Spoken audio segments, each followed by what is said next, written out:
लिखे जो खत तुझे वो तेरी याद में हजारों रंग के नजारे बन गई। लिखे जो खत तुझे वो तेरी याद में हजारों रंग के नजारे बन गए। सवेरा जब हुआ तो फूल बन गए, जो रात आई तो सितारे बन गए। लिखे जो खत तुझे।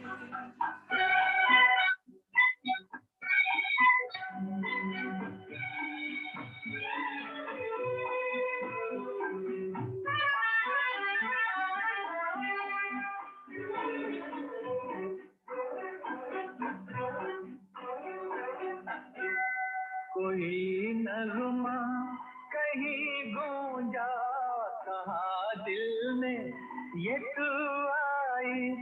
कहीं चटकी कली कोई, मैं ये समझा तू शर्माई।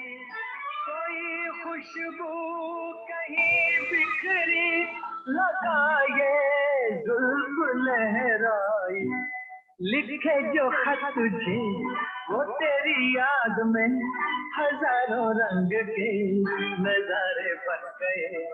सवेरा जब हुआ तो फूल बन गए, जो रात आई तो सितारे बन गए। लिखे जो खत तुझे।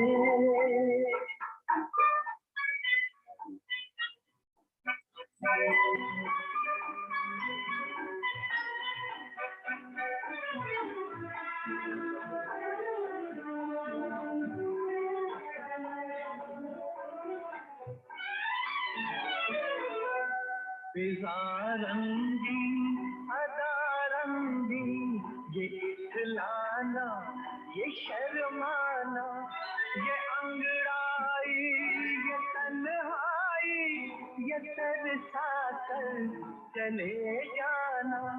बना देगा नहीं किसको जवा जादू ये दीवाना। लिखे जो खत तुझे वो तेरी याद में हजारों रंग के नजारे बन गए। सवेरा जब हुआ तो फूल बन गए, जो रात आई तो सितारे बन गए। लिखे जो खत तुझे।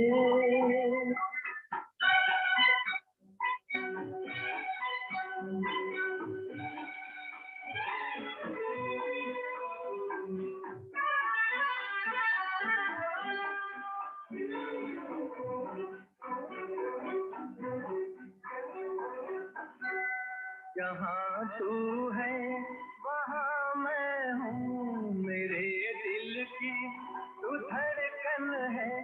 मुसाफिर मैं तू मंजिल है, मैं प्यासा हूँ तू सावन है। मेरी दुनिया ये नजरे है, मेरी जन्नत ये दामन है। लिखे जो खत तुझे वो तेरी याद में हजारों रंग के नजारे बन गए।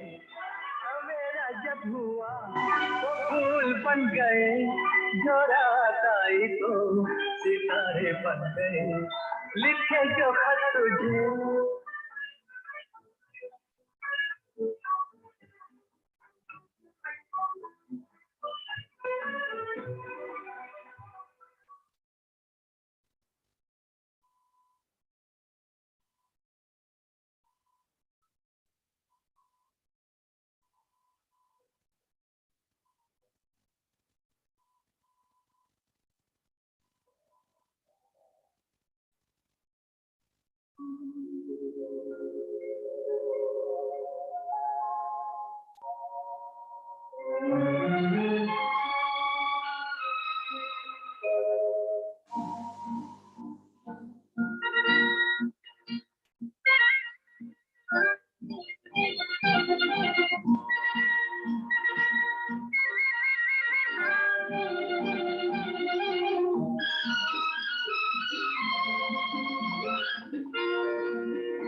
मेरे सपनों की रानी कब आएगी तू, आई रुक मस्तानी कब आएगी तू, बीती जाए जिंदगानी कब आएगी तू, चलिया तू चलिया, मेरे सपनों की रानी कब आएगी तू, आई रुक मस्तानी कब आएगी तू, बीती जाए जिंदगानी कब आएगी तू, चलिया तू चलिया।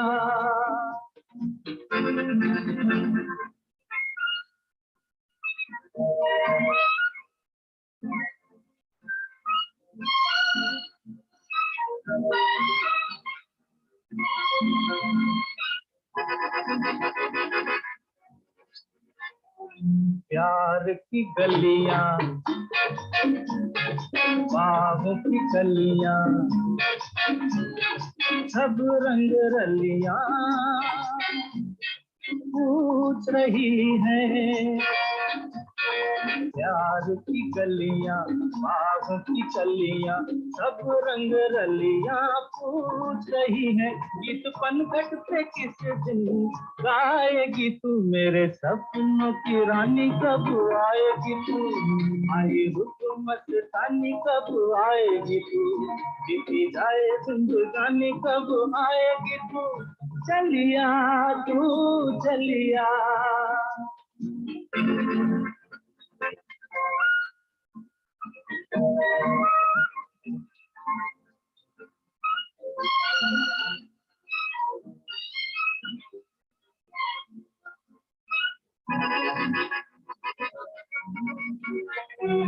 फूल सी खिल के पास आ दिल के, दूर से मिल के चैन आए, फूल सी खिल के पास आ दिल के, दूर से मिल के चैन आए, और कब तक मुझे तड़पाएगी तू, मेरे सपनों की रानी कब आएगी तू, आई रुक मस्तानी कब आएगी तू, बीती जाए जिंदगानी कब आएगी तू, चलिया तू चलिया।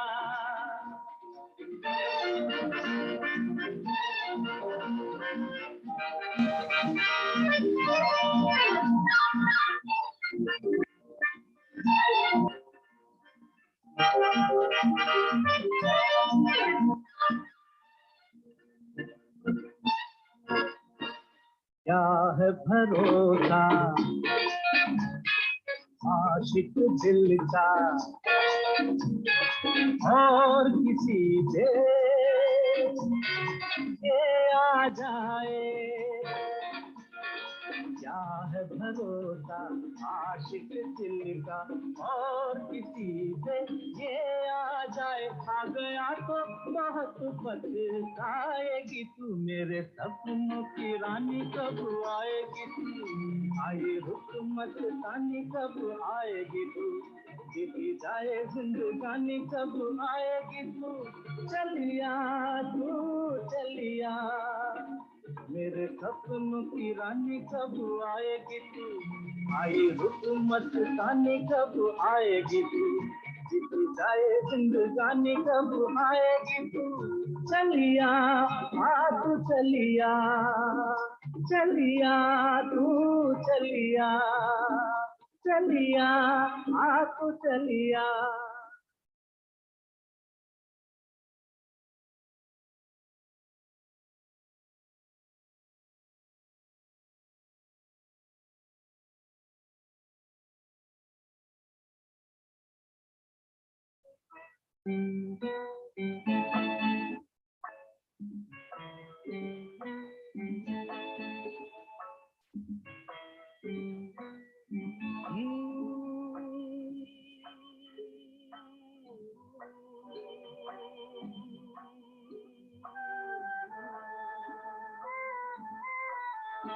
ओ मेरे दिल के चैन, ओ मेरे दिल के चैन, Create videos for your business with hundreds of templates designed to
On behalf of DPR family, a warm welcome to all the dignitaries and guests for this national seminar on revisiting poultry production and marketing systems for addressing the fast-changing consumer preferences, organized by IPSA Telangana and AP chapter and our institute.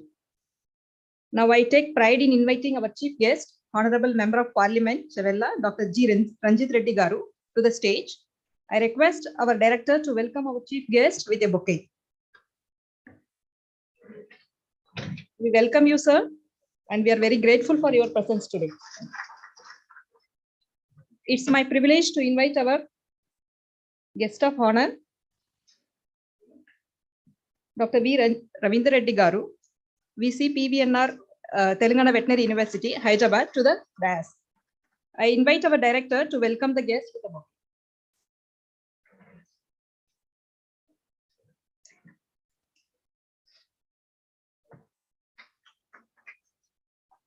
We welcome you, sir.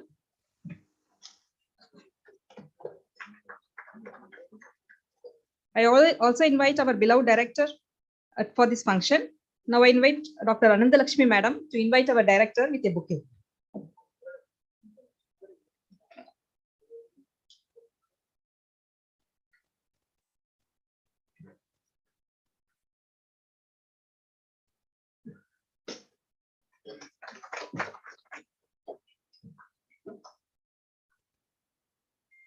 A ray of light is a ray of hope. Let us all leave the darkness and step towards a bright path.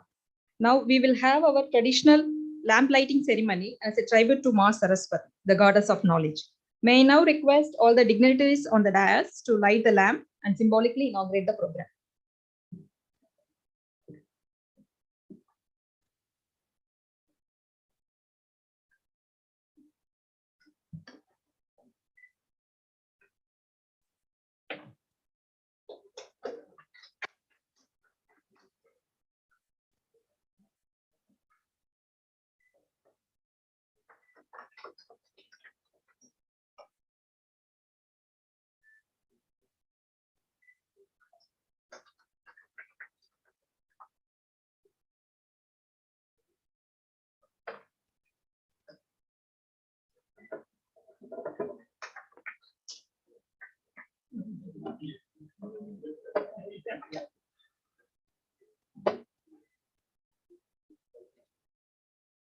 Thank you all. Now let us start the program with ICR song.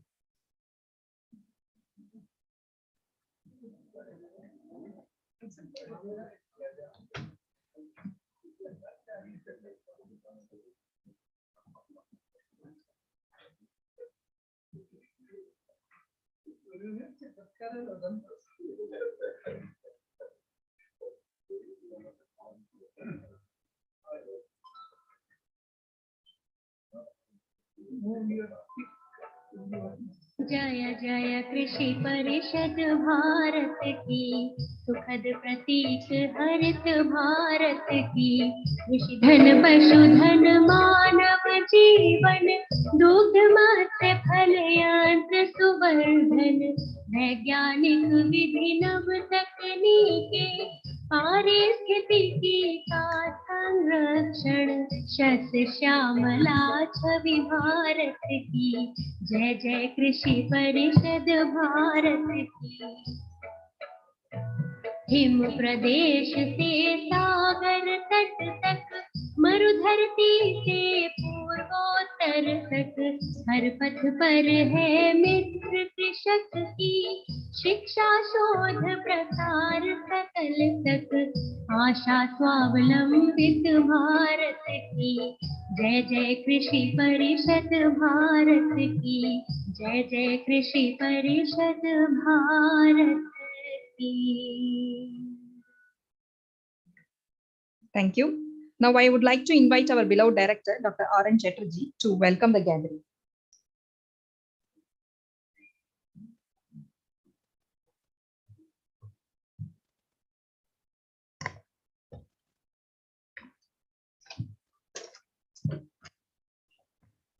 Very good morning to all of you. Today's chief guest, Dr. G. Ranjit Reddy Garu, Honorable Member of Parliament. Respected Dr. Ravindra Reddy Garu, Honorable Vice Chancellor of PVNR, Telangana Veterinary University. Our esteemed colleagues, Dr. Ranade, Associate Dean, Mumbai Veterinary College. Dr. Hajare from VH Group. Anandji, esteemed colleagues from the industry, Dr. Maheshji, Dr. P. Maheshji, Joint Commissioner as well as Director of CPDO and TI, Bangalore. All the colleagues from the industry. I think Sureshji, he has not come so far, Dr. Kotaya Garu. Then Mr. Anandji, GM, VHL Group, Hyderabad. Dr. Chawakji, our own colleague, he was here only. He is GM, VH Group again, Pune, and other colleagues from the industry, and all my colleagues from the PVNR TVU, Telangana Veterinary University, esteemed senior colleagues, ex-professors, former in charges of AICRP, Dr. Kotayaji, Dr. Biroji Rao from our staff from PVNR TVU, and all the esteemed speakers who are going to deliver on different topics in this occasion. Then distinguished colleagues from the PVNR TVU as well as my own colleagues from this institute, DPR, and especially Dr. Rajkumar, who is the organizing secretary of this seminar. Then ladies and gentlemen, this is a great occasion today that we have our Honorable Member of Parliament, Dr. G. Ranjit Reddy Garu, who is also from the poultry fraternity, all of you know, and he has helped the poultry industry a lot during earlier days, and now also he is helping. And he has also helped this particular institute on certain occasions for certain purposes. I welcome you, sir. It is my privilege to welcome you, sir. I also welcome Dr. Ravindra Reddy ji, Vice Chancellor PVNR TVU. Thank you so much, sir, for joining here in spite of your busy schedule. I welcome all the senior colleagues from industry as well as from different colleges, from different veterinary universities, veterinary colleges. And I also welcome former professors, Dr. Ramsuba Reddy Garu and other professors, Dr. Kotaya Garu, Dr. Gantrokas, Dr. Biroji from PVNR TVU. I welcome other distinguished colleagues from the industry and the distinguished speakers. All of you know, probably you are seeing the program of today's this seminar. And all of you, all the esteemed speakers, they have well experienced and they're having good expertise in their respective field. I welcome all my colleagues from AICRP and Poultry Seed Project Center. As you know that the poultry sector that is growing at a very faster rate. And if you see the agricultural sector as a whole, from 1982 to 2022, in the last 4 decades, the agricultural commodities, the rate that has gone down, but the poultry sector or the livestock sector, in the last 4 decades, the growth is almost static, means it is at a 4% level. So that is the beauty, and this livestock and poultry sector overall that is contributing around 28.4% as per the report of the FASD. Ministry of Fisheries, Animal Husbandry, and Dairy. Then the poultry sector, that is contributing around 13% of the total GDP that is being contributed by the livestock sector. So last year, the egg production, all of you know, the egg production was 114 billion, and last year it was 122 billion, as I got information. And the poultry meat sector, that is also growing at a very high level, particularly between 2000 and 2022. At present, the poultry meat sector, that is contributing 50.5% of the meat, of the total meat that is being contributed by all the species of livestock and poultry. It's a great thing, and we all know that the poultry layer sector, that is being grown at the rate of 6 to 8%, and broiler sector, that is grown by double-digit figure, 10 to 12%, in spite of many problems, particularly avian influenza and other problems. But what I wanted to say here, if you see the agricultural sector, we have there was 2 to 3 times growth in 1966-67 in the wheat and rice production. All of you know, and we have called them as the Green Revolution. Then there was 11 times growth in the dairy sector. Now it is 2,205 million metric ton and #1 in the world. And that has grown by 11 times, and we have called that as White Revolution. And fishery sector, that has grown by 15 times in the last 7 decades, from 1950 to 2022. So we have called as Blue Revolution. But if you see the poultry sector, poultry egg, that has been increased by 67 times, from 0.5 billion to 122 billion now. But we have never called as poultry revolution. And even before 10 years, we could not convince the ministers and our higher authorities that poultry is the second major contributor in the livestock sector contribution after the dairy sector. Dairy sector is contributing around 8 to 9 lakh crore, while the poultry sector is contributing around 1.5 lakh crore. Why we should call it as poultry revolution, and why it is required to be convinced to the higher authorities? Because all you know about the recent the feed, all these things will be discussed, of course, in the other part of this program. Particularly the feed, that has become a problem in the last 2 years. Particularly soybean, it went up to 105 rupees per kg, and maize, of course, that is 25 rupees at present. So cost of production being increased. But if you see the egg prices as well as the poultry meat prices in the last 2 decades, that has been almost static. That is only marginal increase. So with the say our honorable MP and from the public sector and the industry sector, from all of us, we have somehow convinced the Ministry of Animal Husbandry, Dairy and Fisheries, and this country has imported a few lakh tons of soybean, and somehow that has been reduced from 100 to 80 at present.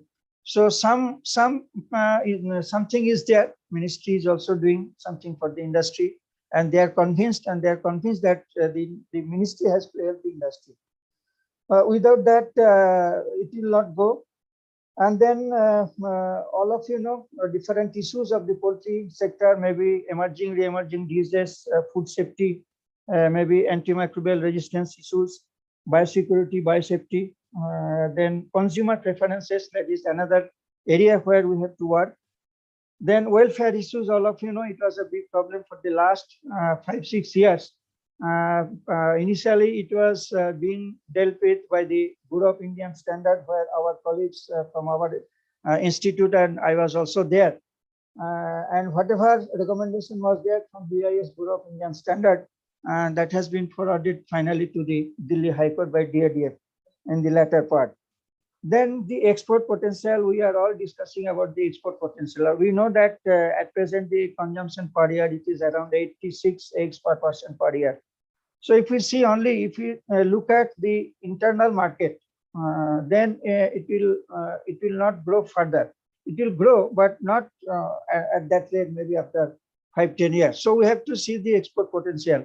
Probably in the export area, we are in the 36th position, our country. And our country is only exporting maybe around 800 crores of the poultry products. And you know that there is a committee by Ministry of Fisheries, Animal Husbandry and Dairy, that is a compartmentalization committee. And you have to submit the application. The application perform is there in their website to the state government, and it will go through the state government to the ministry. And then compartmentalization committee will come and they will visit your organization. Then they will take the necessary action for this certificate from the government of India. So export is required, and for that also we have to make the good agricultural practices. Those issues are there. Then controlling the exotic and emerging diseases, I think speakers are there, so I need not to tell anything.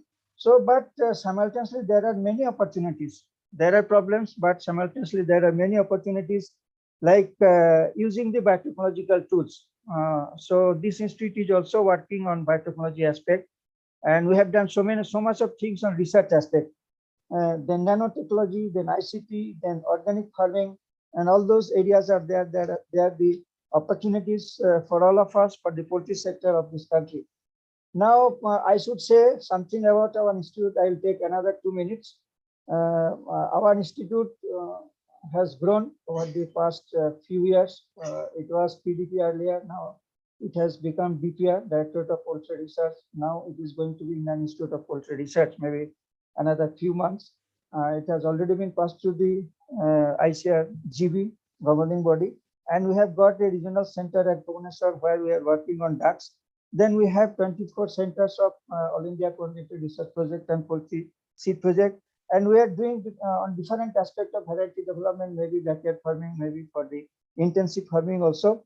And we are having 19 pure lands, which we are conserving, improving, as well as utilizing for development of variety. And we have also developed 5 location-specific variety under the ASAP program.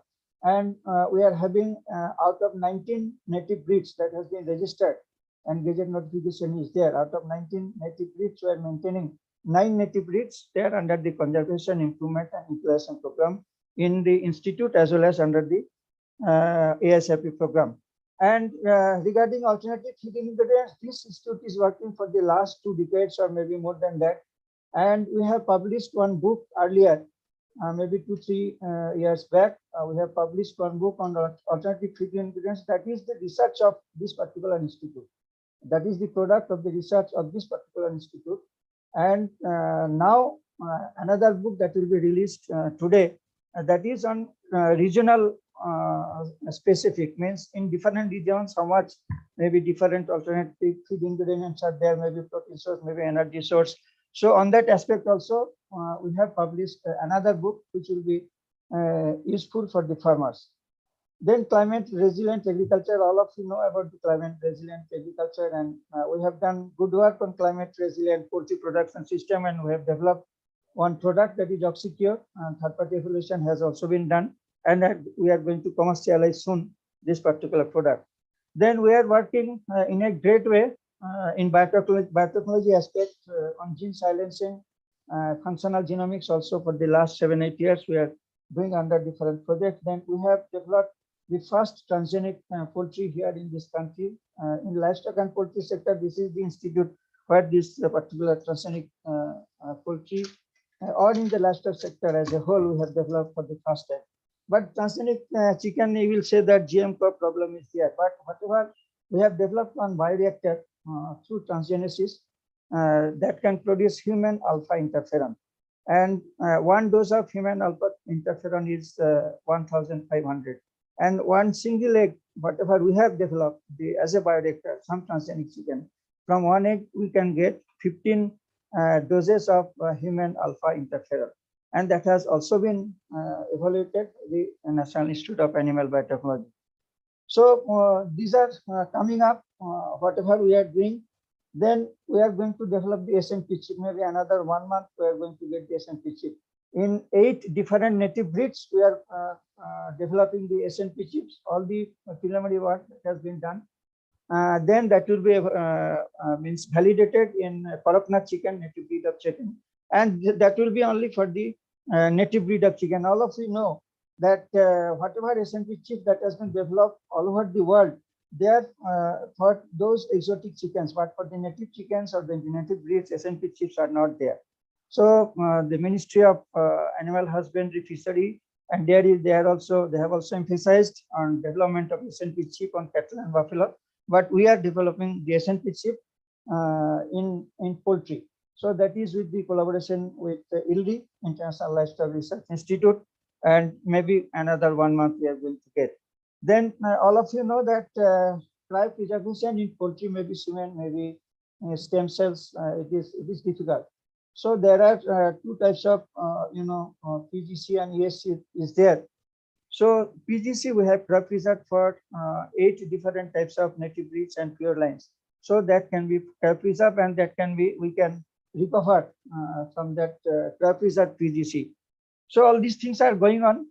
Then AGP, we are always telling AMR, and that AMR is also there with the One Health program. There are 2 programs, all of you know, that is SDG and One Health Sustainable Development Goal, and One Health by the WHO, and not the One Health program, and one activity is AMR. And AMR is not the poultry, it is by the livestock, by the poultry, by the fisheries, by the environment, by the human. All are responsible for the development of the antimicrobial resistance. And for AGP, whatever we are using, maybe that has been declined or decreased in the poultry sector over the years. In the last few years, we have decreased the use of the AGP, but some alternative we have developed. In the nutrition sector also, in nutrition field also, we have developed by using organic acid, prebiotics, probiotics, postbiotics, whatever. And we have also developed through some herbal products we have developed. The third-party evaluation that has been done by our veterinary university.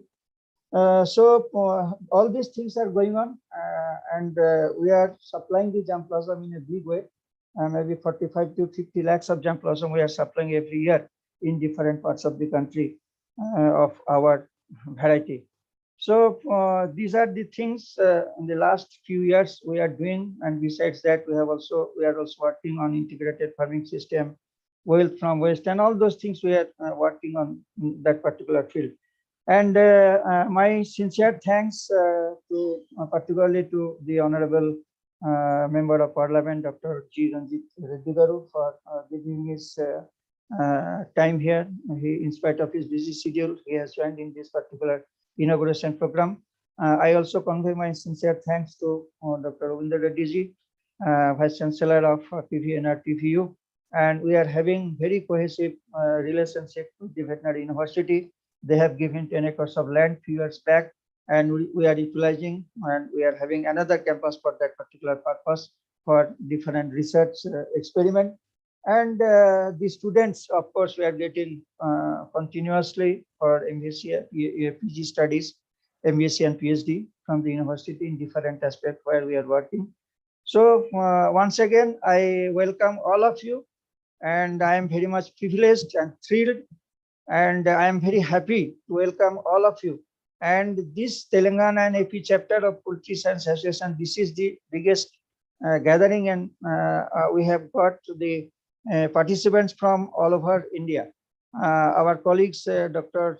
Panda is also there. He's from Bhubaneswar. He's from another ICAR institute. So from all across the country, we have got our participants, we have got the esteemed speakers, and I welcome all of you once again. Thank you so much.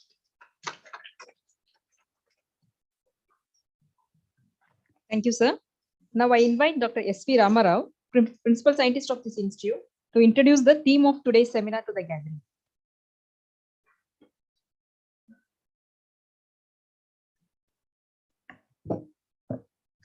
Thank you very much. Good morning to everybody.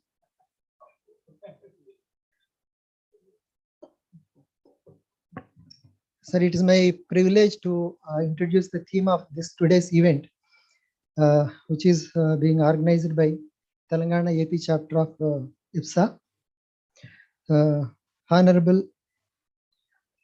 MP Ranjit Reddy sir, and my and Honorable Vice Chancellor Telangana Veterinary University, and my beloved director, and the August gathering, today's function, and really it is really I'm seeing very compact, fully packed this auditorium, which I was not really lot of demands or requests I have received to participate in this event. Maybe the attraction of Dr. G. Ranjit Reddy, or maybe the speakers that those who are going to make presentation today. So, but I had to say no, because that's why we are streaming this event through Facebook and other social media, so that people across maybe globe or across India, they can witness this event. So with this, again, just the honorable people that are sitting on the dais, I would like to take one maybe unscheduled event here, because we need to respect the people who departed from this organization. Who was the founder of this AP Telangana chapter was Ravindra Reddy sir, who was a farmer, the founder director of this chapter. So to respect his, we would like to, I request everybody to follow 1 minute silence. Please stand up and play homage to the departed soul.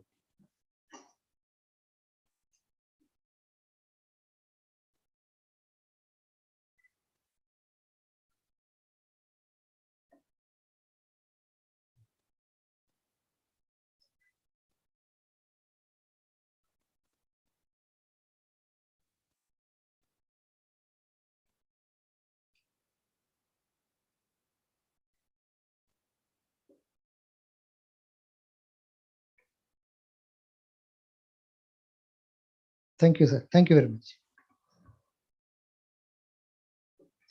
Friends, this event is certainly going to be useful for the younger people, younger generation, those who are entering into the poultry, particularly in the livestock sector.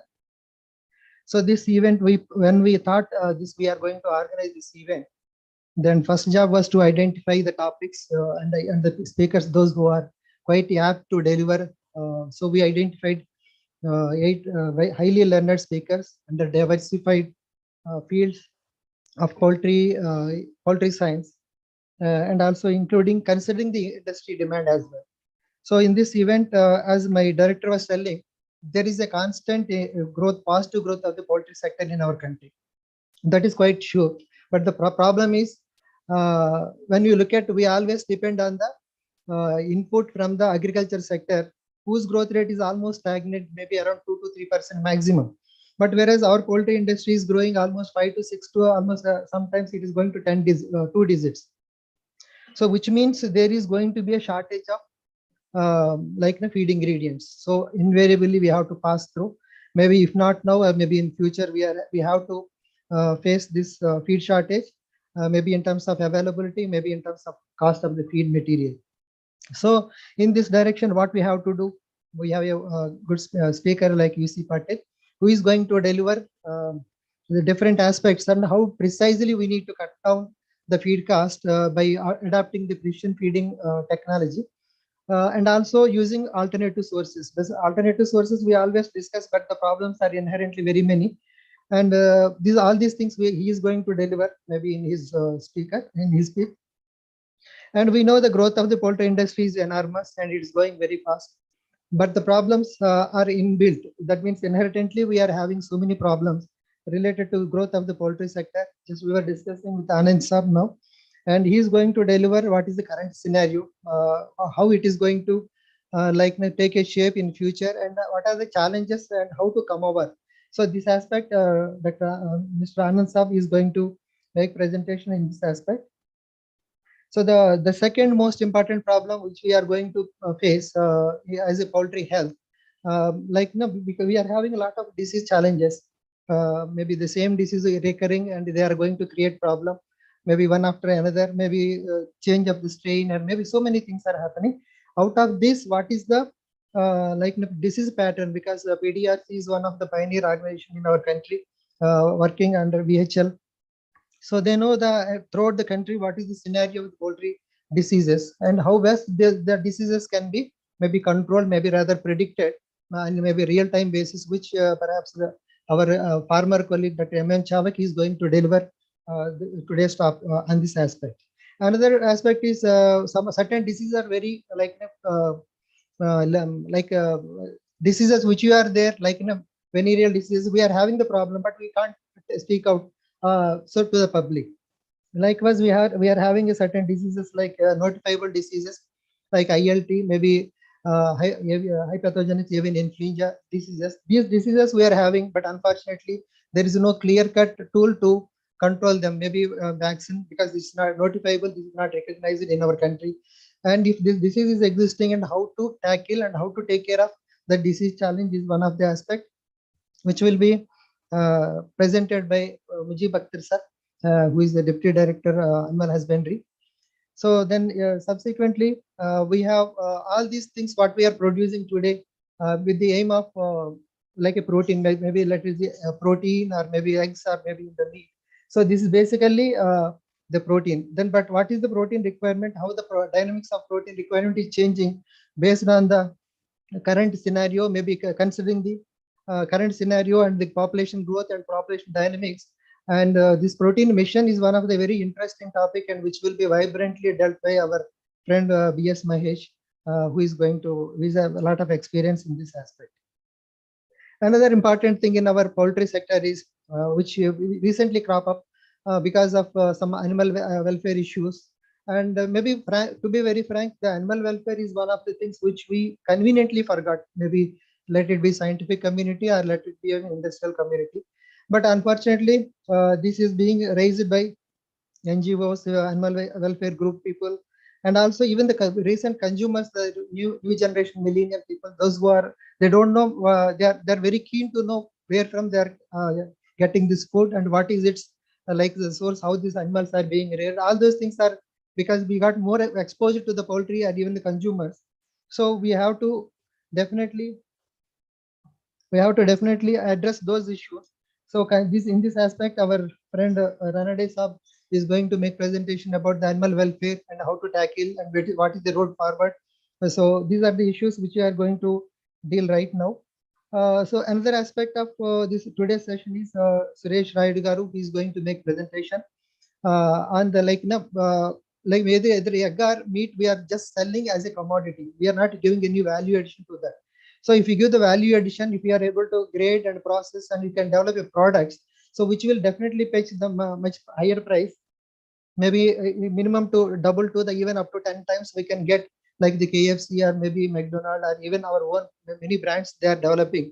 So that is maybe the need of the hour, and which we have to, instead of selling the like the meat and eggs, and we should definitely produce them and make them product or make them like sell as a value addition, so that which we will get with proper branding and the proper promotion. So he is Suresh Rayudu, CEO of Srinivas Hatchery, is going to make presentation on this aspect. Another most important aspect of climate change, which we are feeling not only this our poultry or even throughout the globe that is being talked about. So how the climate change, because as we know, the poultry farming in our country, we are making them like an open type of poultry house, more than 80, maybe 90, 95% is the open type of poultry houses we are rearing them. So whatever the variables that are there in environment, let it be temperature, humidity, even the wind velocity, all those factors directly impact our poultry production and biology and physiology. And ultimately, sometimes if there are extreme climates, and we are incurring a lot of mortality. So in this aspect, and we have the diversified time and temperature, like geographical variabilities, where in North India, the temperature goes 0 to almost sometimes it crosses 50 degrees Celsius. Maybe in South India, relatively stable, maybe except months, these 2 months of April, May, the temperature is quite okay. But considering these lot of variabilities in our typographical and climatic parameters, and what are the EC house, environmental control house, how far they are relevant to our situation, which will be dealt by Tim Lee from Big Dutchman. They are going to make presentation in this aspect. So hope friends, I think this is going to be a very interesting topic. I strongly believe people, those who are particularly younger minds, once we enter into this chamber, maybe in this hall, and after these sessions, if you are going out, I am pretty sure your brain will be pumped or maybe enriched with more knowledge. And please keep like little attention on the speakers, those who are going to make presentation. With this, I thank you very much for giving this wonderful opportunity. Thank you very much.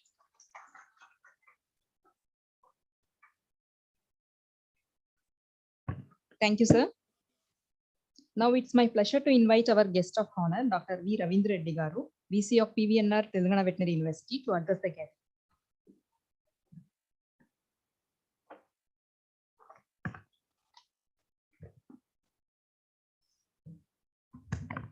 The chief guest today's seminar, Honorable Member of Parliament and a proud alumnus of Veterinary College, Rajinagar, Dr. G. Ranjit Reddy Garu, Director, ICAR-DPR, President of Indian Poultry Science Association, AP Chapter, Telangana and AP Chapter, Dr. R.N. Chatterjee Garu, Organ Chairman, Dr. S.V. Ramarao and his team, so retired professors, Dr. V. Ramsubbareddy Garu and my Paladi Garu here. Today's seminar speakers, Dr. A.S. Ranade Garu is Associate Dean, Bombay Veterinary College and President of Indian Poultry Science Association. And Dr. P.S. Mahesh Garu, Director, CPDO and Training Institute, Bangalore. And Sri K.G. Anand, General Manager, VHP. And other distinguished speakers. And Dr. Kotaya Garu, poultry farmer and entrepreneur at hatchery and others. Poultry scientists, poultry entrepreneurs, and my fellow university colleagues, poultry farmers, and press. Ladies and gentlemen, good morning to everyone. At the outset, I would like to congratulate the organizers for this seminar conducted by the Indian Poultry Science Association, Telangana and AP chapter, and also DPR for taking the initiative to organize this national seminar on revisiting poultry production and marketing systems for addressing the fast changing consumer preferences. This is a pertinent topic in view of the fast changing market dynamics and consumer preference. It is my matter of pride for me that today chief guest Dr. G. Ranjit Reddy Garu, Honorable Parliament Member of Chevella, is a alumnus of our college.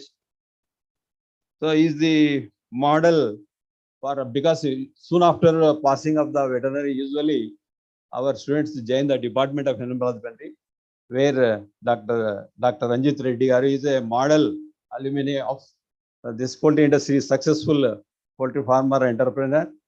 So it is an inspiration for our students, sir. So seeing you. Anyway, friends, you are all well aware that the journey of Indian poultry science has been an amazing feature of Indian agriculture. And today, the Indian poultry reached a value of rupees 1,708 billion and is expected to reach 3,170 billion by 2027 with a expected growth rate of 10.50. So we all know India is the third largest egg producing and fifth largest broiler producing country in the world. The industry represented by highly organized commercial sector with about 80% share and the unorganized sector with about 20% share. Poultry farming offers direct and indirect employment to over 50 million in poultry production, trading, feed manufacturers, logistics, exports, and others. The unorganized sector also referred to a backyard poultry plays a key role in a supplementary income generation and family nutrition to the poorest of poor. The rising consumer health conscious coupled with escalating inclination towards protein-rich food products is primarily driving the poultry market in India. Additionally, the increased exposure to global cuisines, changing consumer food habits and growing adoption of non-vegetarian or vegetarian diet are also propelling the demand for broiler meat and eggs. Furthermore, improving consumer living standards and elevating preferences for healthy lifestyle for acting as significant growth induced factors. The Indian poultry industry is poised to benefit from the ongoing changes in lifestyle in general and eating habits in particular. No wonder the share of organized commercial farm is rising as it is largely modernized and technically improvised. The growth of country poultry sector is not going to be without challenges. Volatility in feed prices cannot be wished away. Rising feed costs can potentially raise the overall production cost in a price sensitive market. So it may become necessary for the large players to establish backward linkages and produce own feed material like maize and soybean using commodity derivatives to hedge feed price risks in other position. While compliance with food safety norms is critical to ensure robust and consistent demand growth, it is necessary for the industry to win customer trust, especially through constant communication to educate farmers. In country where large vegetarians is a myth, and where 70% of the population is ready and willing to eat meat when more affordable and accessible, the growth potential of the poultry industry is clear. To tap the potential, all hands in the industry will have to be on the deck. The industry must work out where it wants to be by 2030, and to reach there, estimate the number of birds, that is the layers and broilers needed, feed requirement, vaccine supplies, and investment in processing capacity. So I don't want to take too much time. I sincerely hope the deliberations of this national seminar will go a long way in addressing some of the challenges that lay ahead for the poultry industry and augment the income for the farmers. Once again, I congratulate the organizers for taking this important initiative, the interest of poultry industry. I thank the organizers for giving me this opportunity to be part of this national seminar. Thank you. Jai Hind, Jai Telangana.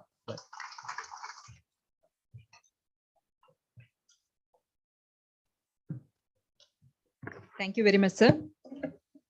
Now I request our chief guest and other dignitaries on the dais to release a booklet on poultry feed region specific, authored by Dr. S.V. Ramarao, Dr. A. Kannan, and Dr. M.V.L.N. Raju.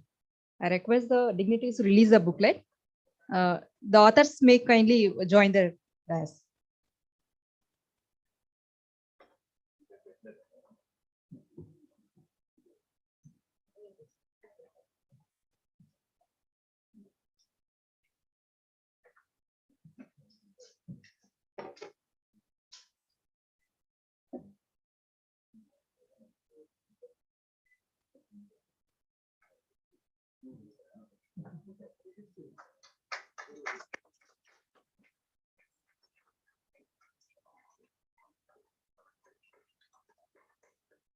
Thank you, sir. I also request the dignitaries to release Vermipoul, a vermicompost developed from poultry litter by the addition of organic matter and earthworms by Dr. R.K. Mahapatra of this institute.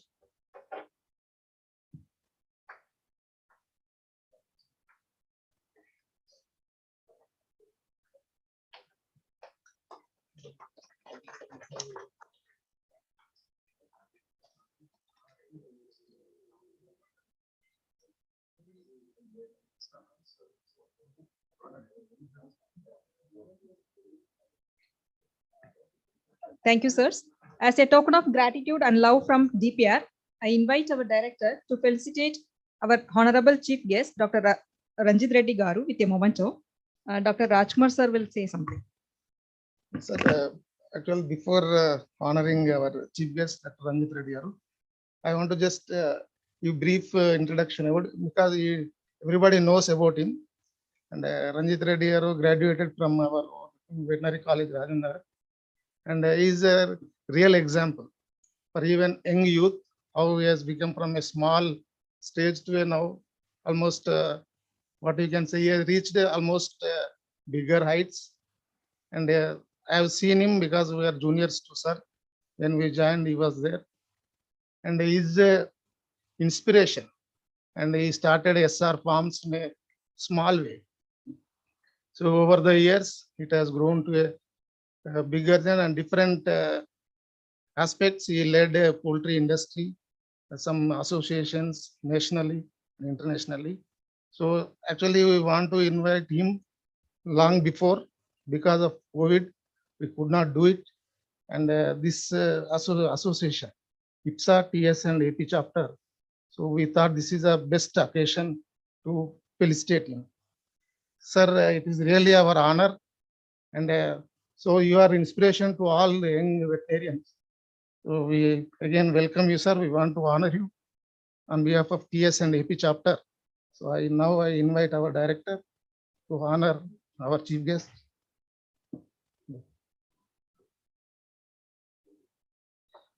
And one more important thing, sir, is TS and AP chapter. As always, there was a discussion, so we could process. The name has been changed now to TS and AP chapter, and the process is going on.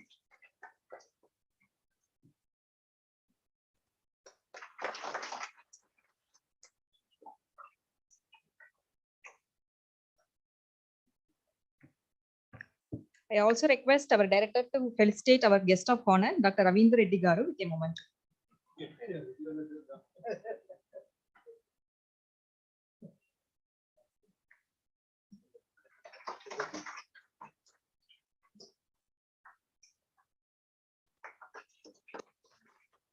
Thank you, sir. Now I take pride in inviting our chief guest of today's function, Honorable MP Garu, Dr.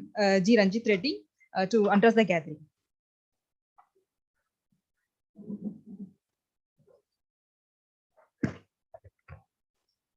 A very good morning to each and everyone. Respected dignitaries on the dais, Chatterjee Garu, Director PDP, Vice Chancellor, Veterinary University, Dr. Ravindra Reddy Garu, and my gurus in the college, Dr. Ram Subba Reddy Garu, Maipal Reddy Garu, and my gurus in the industry, Dr. Kotaya Garu, Dr. Ziauddin, Dr. Mujibatul Virde, and the esteemed speakers, Anand Garu, Ranade Garu, Mahesh Garu, UC Patel Garu, Dr. Mujib Garu, and Dr. Chewak Garu. I think I have not left over. And the staff of the university, people from the industry, and more than anyone, the students of this college, and the print and electronic media also. A very good morning. I'm really honored and privileged to be a part and as a chief guest to come here for the inaugural function, because I still remember the days of me standing outside the poultry department waiting for the bus to go to the hostel, asking people for the lifts and all. I can't forget and I'll not forget. I don't want to forget. When it comes to this occasion and today's topic, Dr. Chatterjee sir and Vice Chancellor Ravindra Reddy Garu are talking too high about the industry. They say the industry is growing, and Ravindra Reddy sir was saying that we should be prepared to face the challenges. But I would really want to tell the youth who is sitting here, this was the fastest growing industry in the last 30 years, and we have grown enough. We really do not want to grow more than this, sir. And let's talk about the challenges. What all can the industry do from industry side? And we'll discuss what the department, the PDP or the university has to do from their side. And let us also talk about the government of India and the government of Telangana, which I can also be a part of it.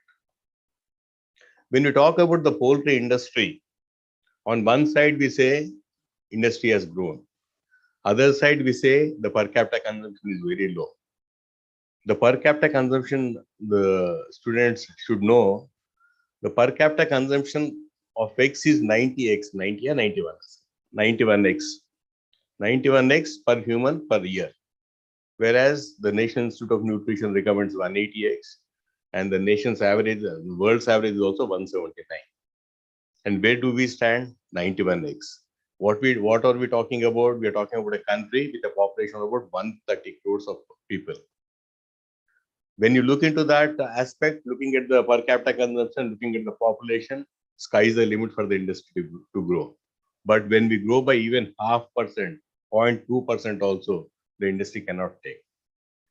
When it comes to chicken consumption also, the per capita consumption is around 3.9 kgs of the country against 10.5 kgs of recommended by NAN, and the world's average is around 17 kgs.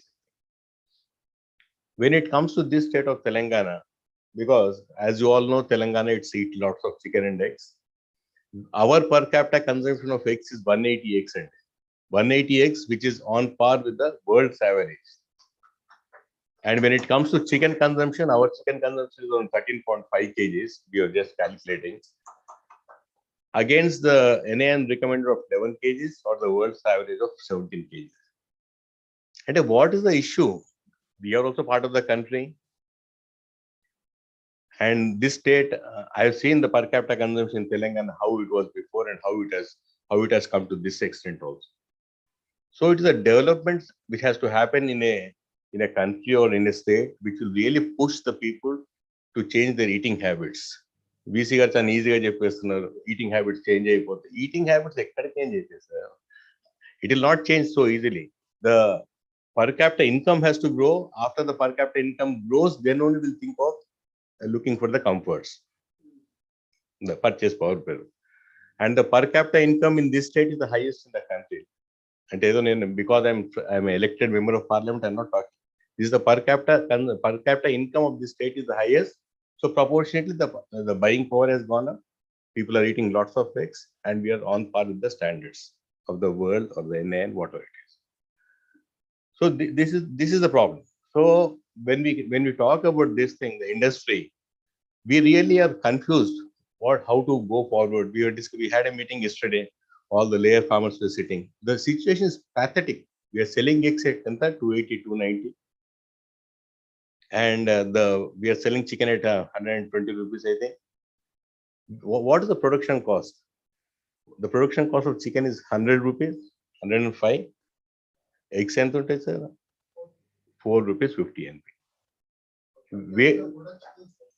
Sir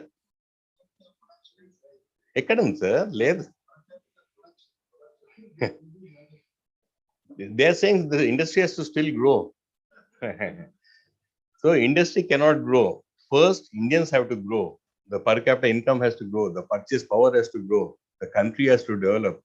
We talk and you all know, when we talk about the industry, we say we are the third largest egg producer, fifth largest chicken producer. What for? When we cannot realize the prices, this is not what the industry is looking for.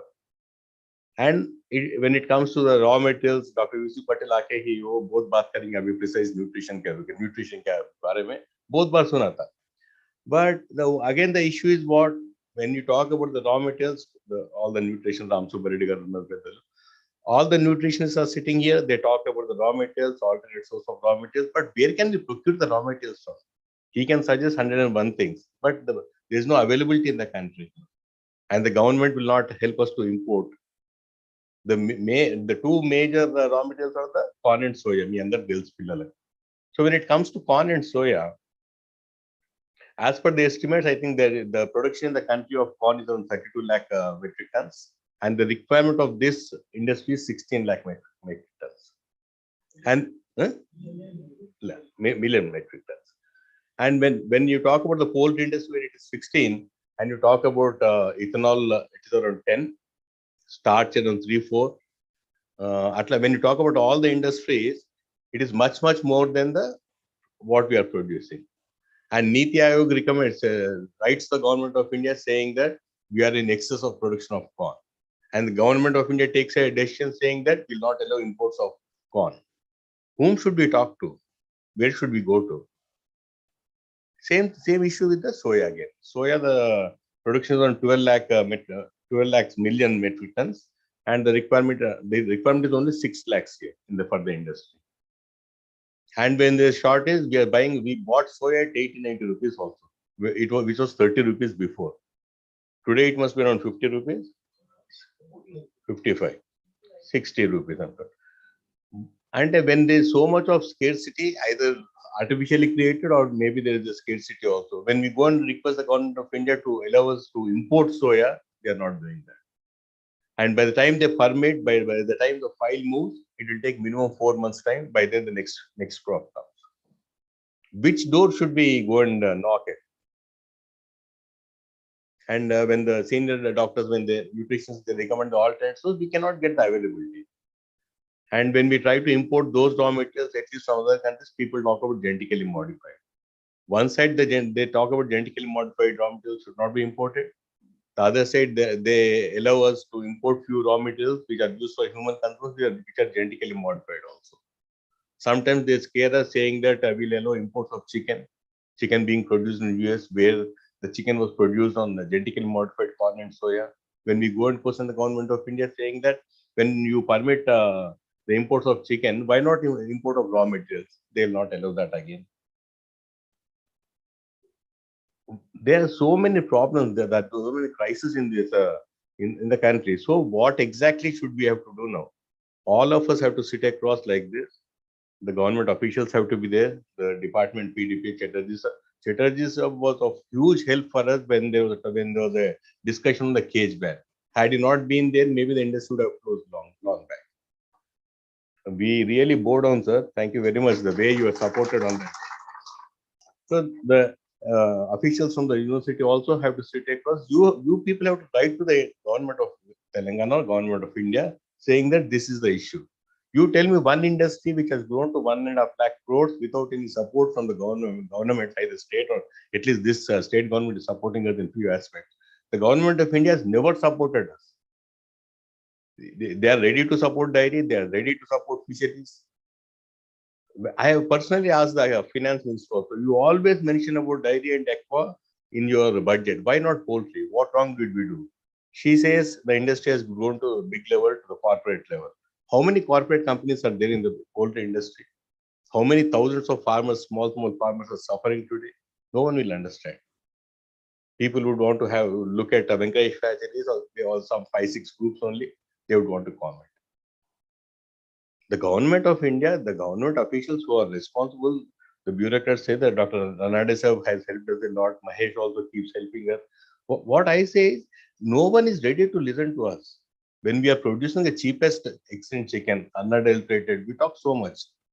And when suddenly a news item comes saying that there are so many antibiotic residues, the PETA people who are against us, they would want to come up with an article by influencing. I keep on asking Dr. Ramarao Ganadutanu, I keep asking the university officials to come out, to hold a press conference and say that, or else you test our products, whether you have antibiotic residues, what are the residual levels which are accepted worldwide, what are the antibiotic residues we have.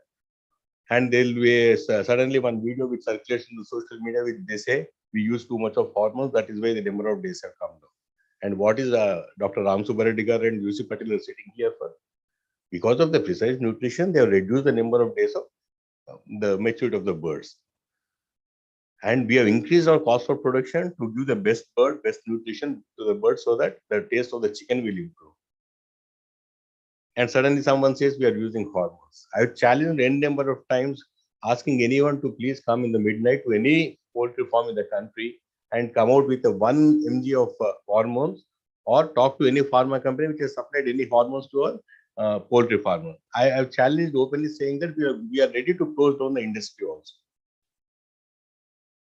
At least during that crisis, I was asking the officials of the university or the PDP to come forward, go for the discussions. They have their own problems. They cannot come out openly and talk. I can understand their problems, but where should we go to? Whom should we request? Antibiotic residues and article paper, I think we have lost around 500 crores in this state of Telangana. No one, everyone stopped eating eggs and chicken from the next day. ఏం తప్పు చేసినాం నిజంగా if their antibiotic residues, if the hormones are being used, then we'll not mind. They let the industry be closed. Any number of times it has come in the articles also. Mana milk lo kuda so many adulterations happen. Does it happen? Does it stop? No one stops. It is very easy and convenient for people to stop eating eggs and chicken. When it comes to imports of raw materials, when it comes to import of corn and soya or import of chicken, suddenly they say we'll allow permits of import of chicken. When the production cost is so low here, and the chicken which is being imported because of some justified interest by some big players in other countries, the government says we'll permit them. The legs part which US citizens do not eat, they would want to export those chicken legs to our country. Your own mediators, traders who want to make some few crores of rupees, they say they will import. At what cost? When we are asking them to permit us to import corn, they say the agriculturists will be affected. When we talk on the same ground saying the poultry farmers will be affected, ever but it's correct.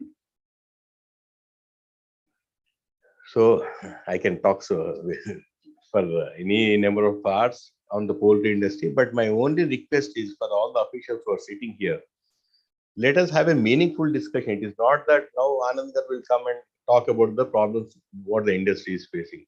Mahesh will come up with the super topic. Yusuf will talk about a place.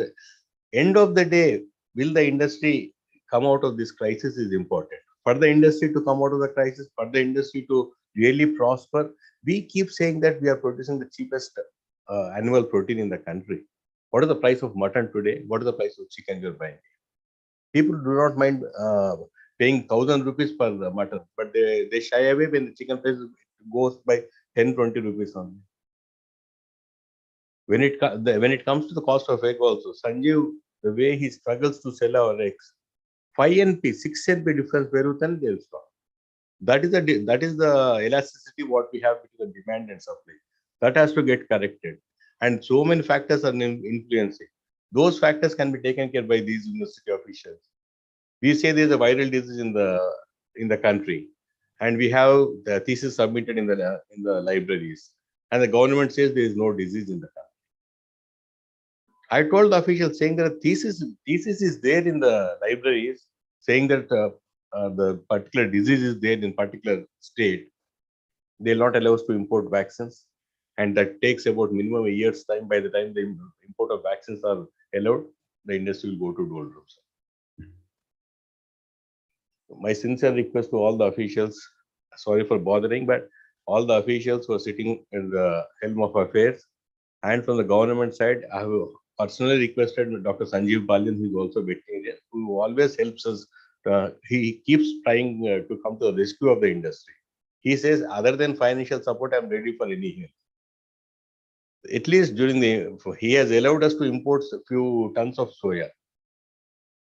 Importing soya problem when suppose the soya prices goes up, and when we ask the government to run a file asking them to permit the imports, by the time the file gets clear, the soya prices comes down.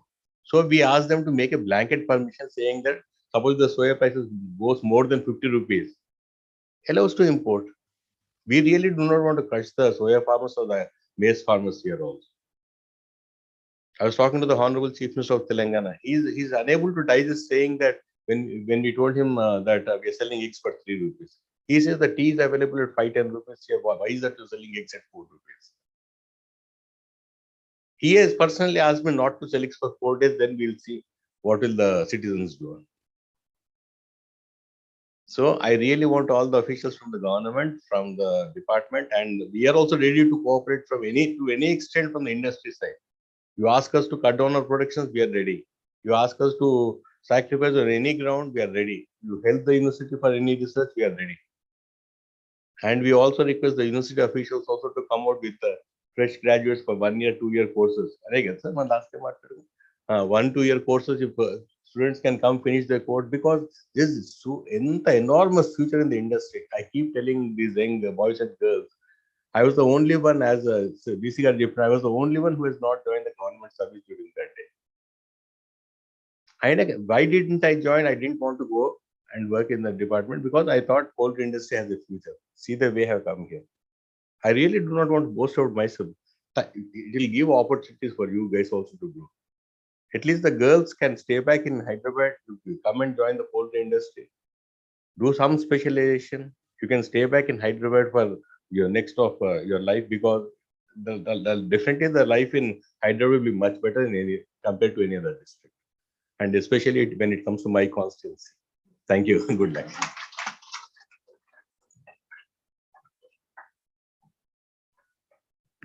Thank you very much, sir.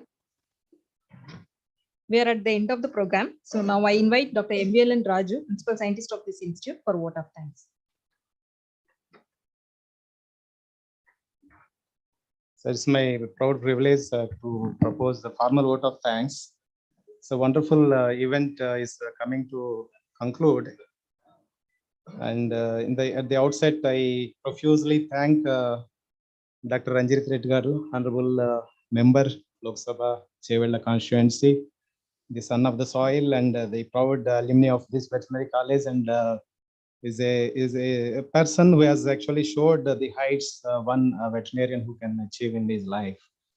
Because our dreams end with joining the department or the university, but you have shown the path for many youngsters sitting here also, sir, as a source of inspiration, as the previous speakers were also telling. Like sky is the limit. So if you have the passion and the will to succeed in life, the veterinarian also can achieve the laurels and pinnacles of glory. So we are always proud of you, sir, particularly this constituency where the college is there. So you are representing this constituency in the temple of democracy at the national level, that's the parliament. So we, yes, sir. Yeah, very much, sir. So we were so glad on that day when the results were being announced. We were also counting every round, like no, sir should win, when we were praying, and the God was so kind that you are here, sir. We are so proud of you, and also like for giving your valuable time for us. 1.5 months ago itself, you have committed. You said like my calendar is reserved for you that day. So because the political system, I know your compulsions, the requirements keep changing every day, but you have made it. You fulfill your promise, and we are so thankful to you, sir. Ever grateful to you. And we also invite you for some other day to visit our institute also in detail, because today it may not be possible. Thank you so much, sir. And I also thank our Honorable Vice Chancellor, Dr. Ravindra Reddy Garu, and the first appointed Vice Chancellor of this veterinary university. So it's also further pride for poultry fraternity sitting here, because he is a person from poultry and a known person to all of us. And he is, when he was last year appointed, so it was a proud moment for this chapter also, because he has been there all along, right from beginning. And he has been putting the university on the rails, because earlier the full-time vice chancellors were not there. And now he has recruited the university officials, and also faculty also recruitment is going on, and the curriculum also is being brought under normal standard calendar schedules. So, sir, we are also grateful, highly grateful to you for gracing this occasion as the guest of honor. And my beloved director, Dr. R.N. Chatterjee. So today's event is happening because of him only. 2 months ago, he said like, now COVID is under control. Let us do some physical event. All these years, last 2-3 years, we are fed up with webinars and online meetings. So let us do this. And then we thought of initially half-day program, then it was extended to full day. And whosoever we requested, immediately all have agreed to come all the way from outside the state and deliver lectures here, sir. Thank you so much, sir, for being there to guide us throughout.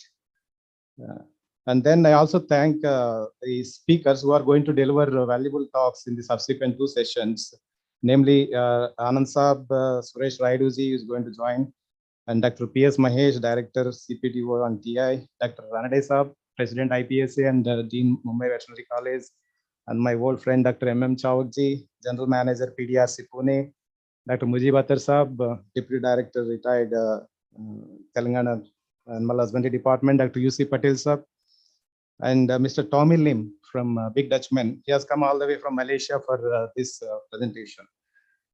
And most of these speakers have come out of the station. So sparing your valuable time, you have traveled all the way.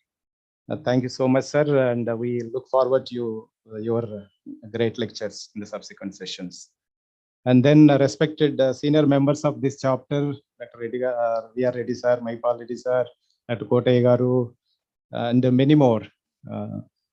And then the university officials from the veterinary university, Dr. Viraj Rao garu, Dr. Chinni Preetham, and Dr. Jnan Prakash garu, and all the members of IPSA Telangana and AP chapter. And then invitees from outside, my friends, Dr. A.K. Panda from Bhubaneswar, Dr. Mukund Kadam from Nagpur, they are also here today. And I also thank my scientist colleagues from DPR, all the colleagues here for gracing this, for attending this inaugural function. And then the faculty from Veterinary University, PVNR Veterinary University, professors, associate professors, assistant professors, and then industry technocrats, lots of industry technocrats I am finding here. So thank all of them. I'm not able to name everyone because already we are behind the schedule. And then some poultry farmers, as honorable member of parliament was telling, sir, concerned we could understand your anguish for the poultry industry. Overnight, these problems cannot be solved, but always there has to be an attempt to solve these issues because there are complex issues attached to these problems. And always DPR has been in the forefront of helping. When that welfare issue came, our director was the chairman of that committee, and there were a lot of appeals and court cases in Delhi High Court, and they were all coming to us for technical inputs in replying to that. So we struggled hard actually to give a scientific reply so that the industry will not be suffering. And at the same time, also welfare groups, we cannot simply keep a deaf ear to them because they shout in the meetings, and it's very difficult for us to convince them. So via media, something has to be formulated. And then the PG and PhD students and the RA and SRF of this institute, sir, they are very fortunate to hear you, sir, and they will take your leaf of advice, and definitely that is going to help them in their future careers. And then press and media, M.N. Rao garu, Najir Saab, and Vyasji, and many more are there. So just one phone call, you're all here, sir. Thank you so much for attending this and covering this event. And then from DPR, there have been many committees. Dayas committee led by Dr. Bhattacharya ji, then transportation and accommodation committee led by Dr. P. Prakash, and then food committee led by Dr. M. Niranjan. Sorry, I'm not able to read all the names because of paucity of time. And then I also thank the AKMU, the Agricultural Knowledge Management Unit of this institute, which takes care of the IT issues for live streaming this event on YouTube and Facebook. And I also thank my colleague, Dr. Kannaki, for anchoring this event. Thank you so much, sir. Thank you very much.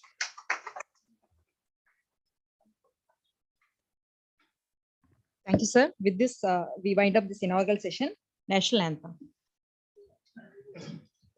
Janagana Mana Adhinayaka Jaya He Bharat Bhagya Vidhata Punjab Sindh Gujarat Maratha Dravida Uttara Vanga Vindhya Himachal Ramuna Ganga Uchala Jaladh Taranga तव शुभ नामे जागे तव शुभ आशीष मांगे गाहे तव जय गाथा जन गण मंगल दायक जय हे भारत भाग्य विधाता जय हे जय हे जय हे Jaya Jaya Jaya Jaya He.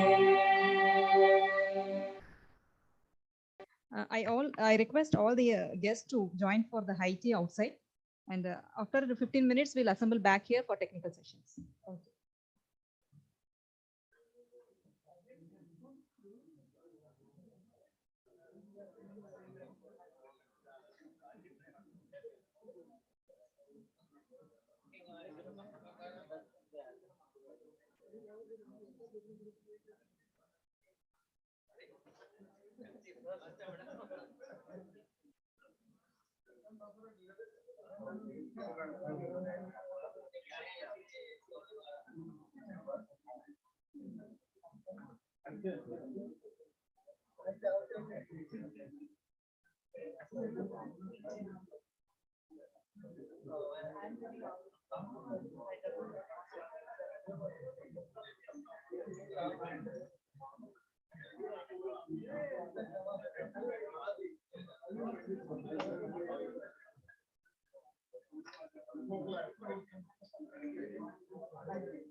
Hello. Hello.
Hello.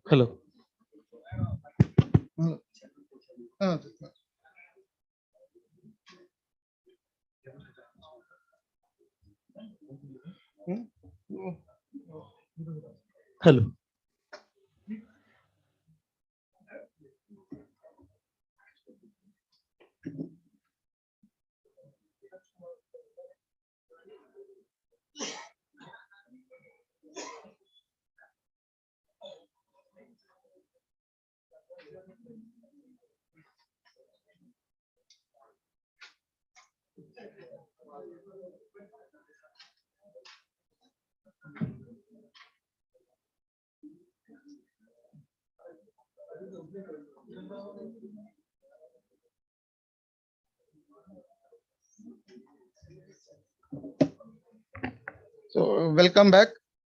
So we are late by maybe 30 minutes. So we try to extend by 30 minutes. Then, so for this, we have two technical sessions. For first technical session, I request Dr. V.R. Reddy garu to chair the session, and I also request Dr. Viroji Rao to co-chair the session. Viroji Rao, sir. Here randi.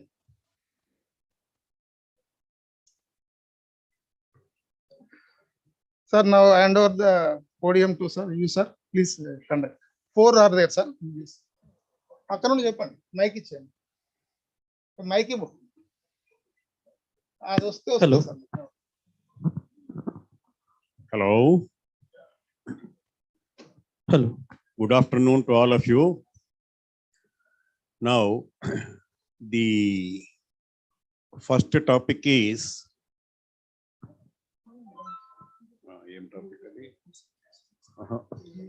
poultry industry current status challenges and opportunities. Challenges we may be knowing, but opportunities, it is all we think. So I request Mr. K.G. Anand Garu to present his topic on these items, that is Indian poultry sector, current status, challenges and opportunities. Thank you very much, sir. Firstly, I have the proud privilege today, which I want to say openly, because very rarely you get a chance to call the chief guest as a friend. Dr. Ranjit Reddy has been my friend, philosopher, guide for almost about 30 years. And it's very nice to see him, though he's not right now here. Very nice to see him because always is full of enthusiasm. I saw him first time in 1988. He had just then entered into industry. And when we were talking, I found them so enthusiastic to take up farming and to do well in the farming. And that continues today. As a member of parliament, as a president of the Telangana Poultry Breeders Association or anything, you go to him with any specific solution, situation, he immediately takes it up and then ensure that the industry gets a benefit. For instance, the last 4 years, industry was going through a crisis in terms of the ingredient price, you are aware. He was all the time on behalf of industry, meeting the policymakers, meeting the Honorable Chief Minister, ensuring that we get maize at concessional rates. Similarly, in Delhi, he was meeting the ministers, he was walking into parliament, taking time out, and ensuring that wherever possible, he was representing. Though he had several other issues, when we talk anything about poultry, he's the first one to come and address the issue and see that the solution comes. So I'm thankful to him, and I'm very proud that he is the chief guest of the day. We also have Dr. Ravindra Reddy Garu, the Vice Chancellor. I also had the privilege of associating with him for a long time, and I feel very nice that in today's function, we had them as guest of honor and chief guest. And here the august, eminent scientists, distinguished guests, the students, the press, for all of you, a warm welcome and good morning to you. The topic given to me is about Indian poultry sector, current status, challenges and opportunities. I'm sure everyone in this hall knows about the challenges that industry is facing, and everyone has got some solution or other. Whether it's practical or not, it's a different thing, but they have a solution saying that this is how we should probably move forward. So probably whatever I say may look as a repetition, because you must have heard similar things from different seminars where you have attended at different points of time. In fact, I've also done mostly copy paste, because in the recent past, there were about 3 or 4 seminars where distinguished speakers had spoken. In fact, Dr. Ramarao Garu's presentation had taken some slides. Dr. Ragarao, he has taken a presentation which I've taken. Dr. Chatterjee's have taken some slides. So like that, I've taken different slides just to present the point of view as to what the current status is and how it's going to be in the coming years. Okay. When we speak of Indian poultry, the policymakers, the governments, everyone is very proud of poultry, the growth of poultry the last 5 decades. The reason being, if you look at any other segment of agriculture or allied industries, this is the only one which has grown consistently at a pace of about 7-8% in layers and about 10% plus in broilers for the last 5 decades. And whatever development has happened, it was completely a private effort. I mean, I wouldn't say there's no effort of government, but compared to other industries of animal husbandry, dairy, fishery, where probably government has invested a lot in terms of R&D activities. In poultry, probably most of it has come from private enterprise. And that's the reason probably the country is proud of the growth of poultry.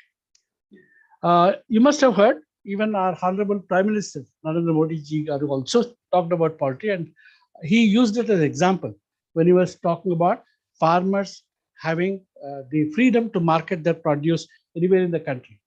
When the agitation was going in Delhi, our Honorable Prime Minister did say that one of the classic examples for farmer to benefit was the eggs. The egg farmers have the freedom to market their produce. Anywhere in the country they can produce, they can take it to anywhere in the country and thereby ensure they get the advantage of higher price in any market. Similarly, our Honorable Chief Minister, KCR Garu, so many times he spoke about the advantage of having eggs and chicken and how poultry needs to be encouraged. And especially in Telangana, he is very proud that we are in the top 3 states of the country.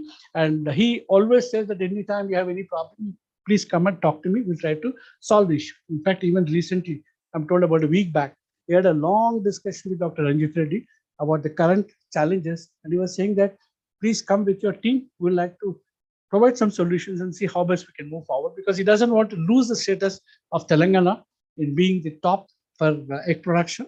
And he says that anytime any help is required, you're most welcome. So Indian poultry has always been regarded as one of the classic examples of success by policymakers, and they always are there to support us. But then the challenges are there. We'll go in terms of what exactly the challenges and how do we address them.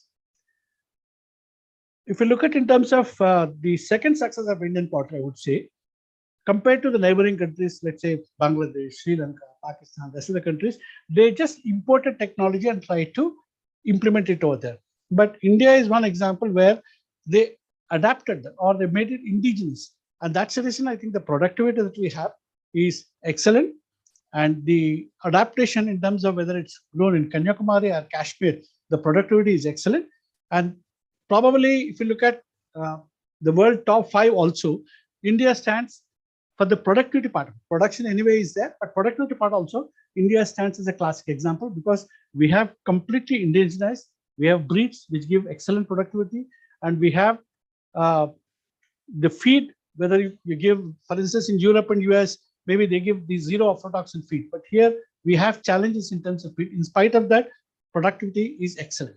So I think I congratulate the entire team for having developed an indigenous technology and for the poultry to have reached excellence. Just in terms of numbers, if you look at, I'm talking about the organized poultry. I'll come a slide later in terms of what is the backyard poultry. But if you look at the organized poultry, we talk about contribution to GDP about 1,25,000 crores. This is the only sector, as I was saying, in agriculture and allied segments to have consistently grown over 7%. In fact, the layers about 10 years back was growing at about 7-8 and dollars about 10-12%. Maybe now it's about 5.5%. But overall, the growth has been consistent. And we find that if you look at the production, officially the figure, if you take it in terms of organized poultry, it's about 3rd in the world. But if you take the backyard poultry figures also, like morning speakers were saying, probably we are number 2 after China. If you look at the population, the organized versus the backyard, the numbers, as you can see there, it's about 72% to 28%. Desi Paul is supposed to be 20. This I have taken the figure from DADF report. They have a report published. I'm sure the young graduates all should read the report in detail. They've written about National Mission for Eggs and Poultry 2022, wherein they mention in terms of the contribution, what are the plans in each other. This I've taken from DADF, which is supposed to be the authentic source. As far as the contribution is concerned, 21% comes from Desi Paul and about 79% from the organized poultry. Poultry generates employment. It's estimated to be 25,000 layer farmers and over about 5 lakh broiler farmers directly, and indirectly to over 2 million jobs. The figure changes in terms of whether 2 million or 5 million, but quite a number of people are dependent on poultry who are in terms of distribution, logistics, and marketing. As per the report, National Action Plan prepared by DADF, about 30 million rural households are involved in the backyard poultry, which is also employment and additional income that generated out of the backyard poultry. The price of poultry products, if you look at in terms of eggs and chicken, over the last 5 years, hardly has grown when compared with other products, even milk and other products. Take it, poultry increase of price is very, very least. In spite of that, except for the current turbulent phase, poultry farmers could continue to grow only because the productivity gains, the R&D effort that have been put in has given the kind of productivity that has enabled them to tide over the increasing feed costs and probably not commensurating egg prices, but still we're able to grow basically because of the productivity gains. The history is not same if you look at prior to 70s. Prior to 70s, poultry was merely a backyard activity with very low productivity and high mortalities. And the rural poor were suffering with protein malnutrition, characterized typically by the stunted and wasted growth in children. Birds were kept mostly for the home needs, and chicken was only consumed for special needs. If any guests come, that chicken was available. Otherwise, on a regular consumption, chicken was not available. All this backyard farming from 70s was converted into organized poultry, I would say, by one man who is called Dr. B.V. Rao. You must have heard of him. He is the Padma Shri Dr. B.V. Rao, called as father of modern poultry in India. He started a group called Venkateshwara Hatcheries, who started this poultry revolution from 70s. He, along with a group of entrepreneurs, ensured that the breeds were totally adapted to Indian agroclimatic conditions, and the growth came about. And consistently for the last 5 decades, the growth has been maintained both in layers and broilers. While initially the production came up in concentrated pockets like AP, Tamil Nadu, Punjab, Haryana, and probably a bit in the Maharashtra. But over the years, the growth has come about in all the pockets. Now you find entire country, right from northeast down to Kerala, you have poultry either in layers or broilers. And it looks like this growth will continue even in the coming decades. As I was saying, while the neighboring countries imported technology, Dr. B.V. Rao and the geneticist team, Dr. G.N. Jain, acclimatized the Indian breeds to Indian agroclimatic conditions. And that's the reason our productivity remained at par with international levels. And probably there is still scope, and they're still working on further improvement.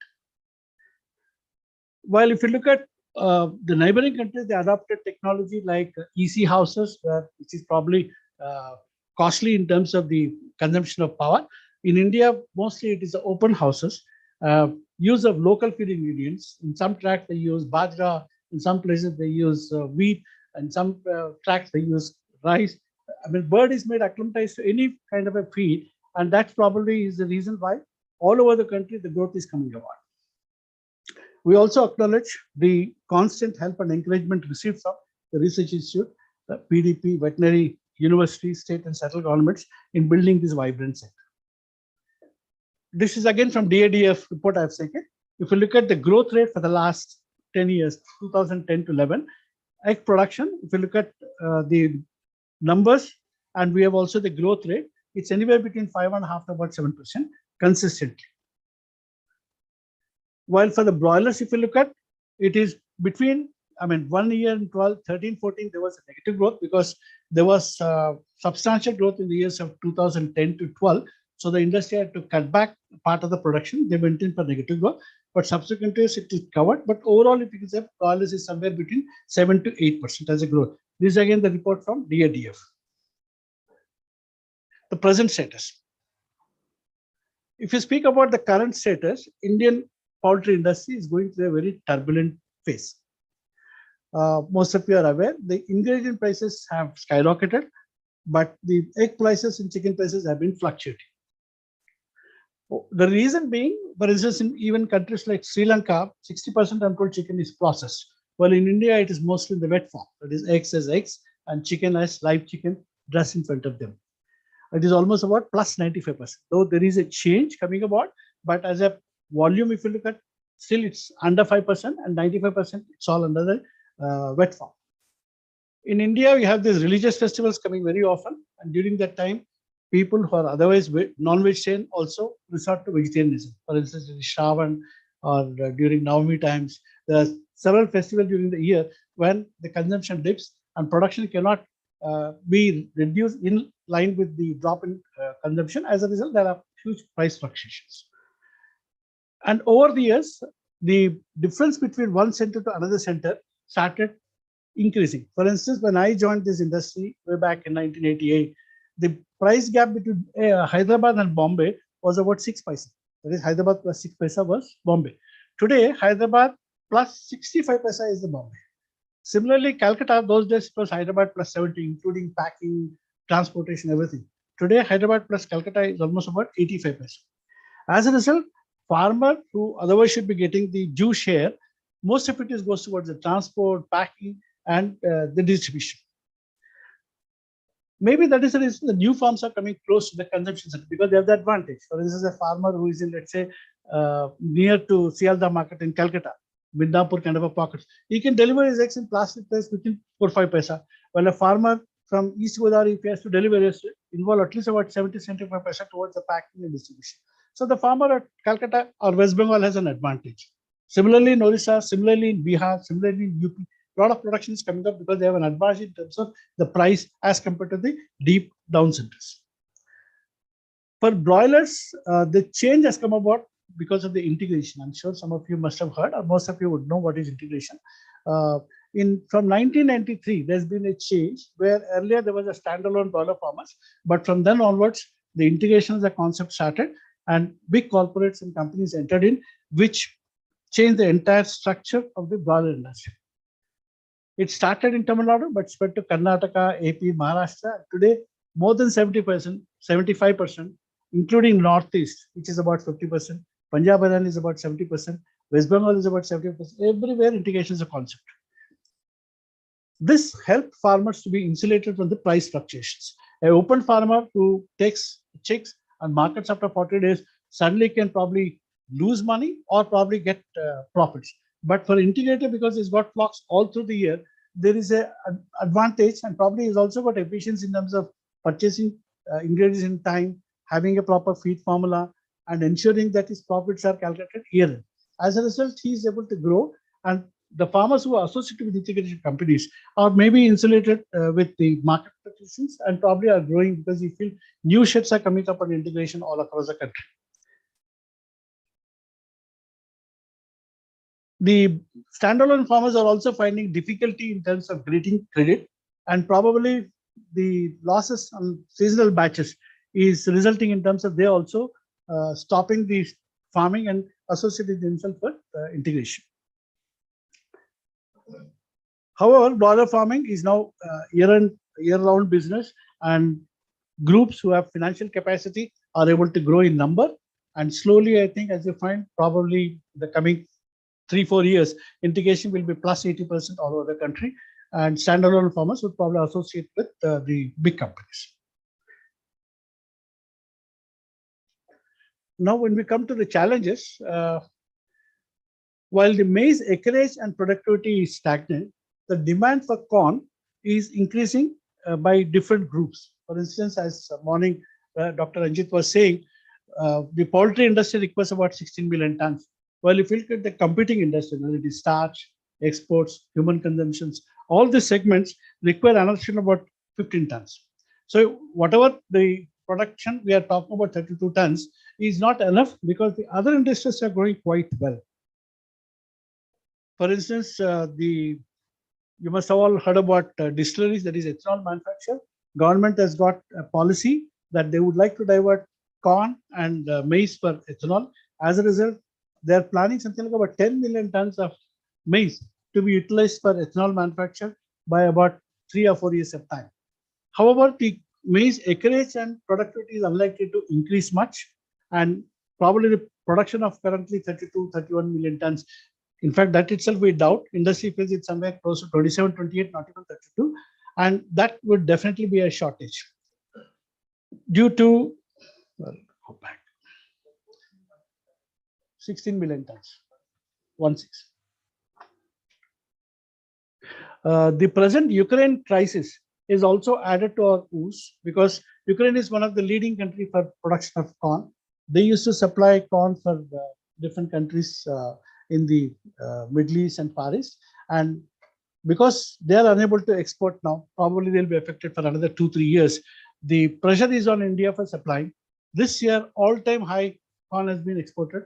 The estimate is that about 4 million tons have been exported, and this might be a phenomenon which might continue even for the coming 3-4 years because Ukraine might not come back into production and export till at least 3-4 years. We don't know when the war will end, when the country will be again back on foot. But for India, it's a good opportunity as far as export is concerned. But for poultry, it is going to be tough because you have export demand, and you have ethanol demand coming up. As a result, I think the production might not be sufficient for the growth that is being projected. Because minimum to minimum, we feel broilers will go by about 5%. And the 16 million tons, straight away 1 million tons extra that has to come about. And when the overall demand from other sectors are increasing, and looks like we'll probably go from 10 million tons to 15 million tons in the coming years, maize is going to be a big shortage for us. Similarly, if you look at soya, I'm told China, the piggery, they have big demand, and China is also a big buyer. India is currently sufficient as far as the production is concerned. We are producing 6.5 tons of demand for poultry, and overall, I think soya protein shortage is not there. However, the prices are going to be a concern because internationally the prices will be high, and we have also a problem that government does not allow for GM soya to be imported. So we will have a constraint because only on a special consideration they have allowed this year. But if in case we can't import when the international prices are low, the domestic prices are likely to remain firm. For instance, last year we purchased as high as 100 rupees. Even today, the production is there. We have more than 120 lakh tons, which is still not available with the farmers, but the price is not coming down. Because last year they have seen 100, they would like to maintain new 75, 80. So both corn and soya, the prices are remaining very high, and as a result, the cost of production is going up. If you look at the soya industry, human consumption is one segment which is increasing, and we have aqua feed, cattle feed, and what you call it is organic and non-GM, because there is a demand from some of the countries from Indian soya because it's considered as organic, because it is non-GM. So that segment is also slowly increasing. With all this, soya prices, though availability is not a constraint, soya prices probably will still remain firm unless government allows for import of seed. These are prices that have been prevailing over the last few years. As you can see, the prices are shooting up, and probably the prices will remain very firm even for the coming years. The other prices, the substitute for cereals and substitute for cake is also going up steadily because they calculate on per unit protein basis. So maize, Divo soya, price band are projected for the different years. In fact, even products like DLM, DCP, which are required, they have gone up sky high, either because of the container shortage or because of the problems in terms of the war occurring in one part of the country. So we find that overall the feed cost is much higher than the previous, just projected in the graphic. With all ingredient prices going up, the cost of production per egg has increased. Currently, for old farms, it's about 450, and for new farms, probably it will be somewhere in the range of 475 to 5 rupees. Similarly, broilers, as a year-end average, it will be somewhere between 95 to 100 rupees. But currently, it's close to about 110. But overall, if you look at as an average for the year, it will be close to 100 rupees. However, for us to get that kind of prices as an average for the year, it will be tough because there will be some months when the prices will be much lower than the cost of production. I'll just show you a slide later.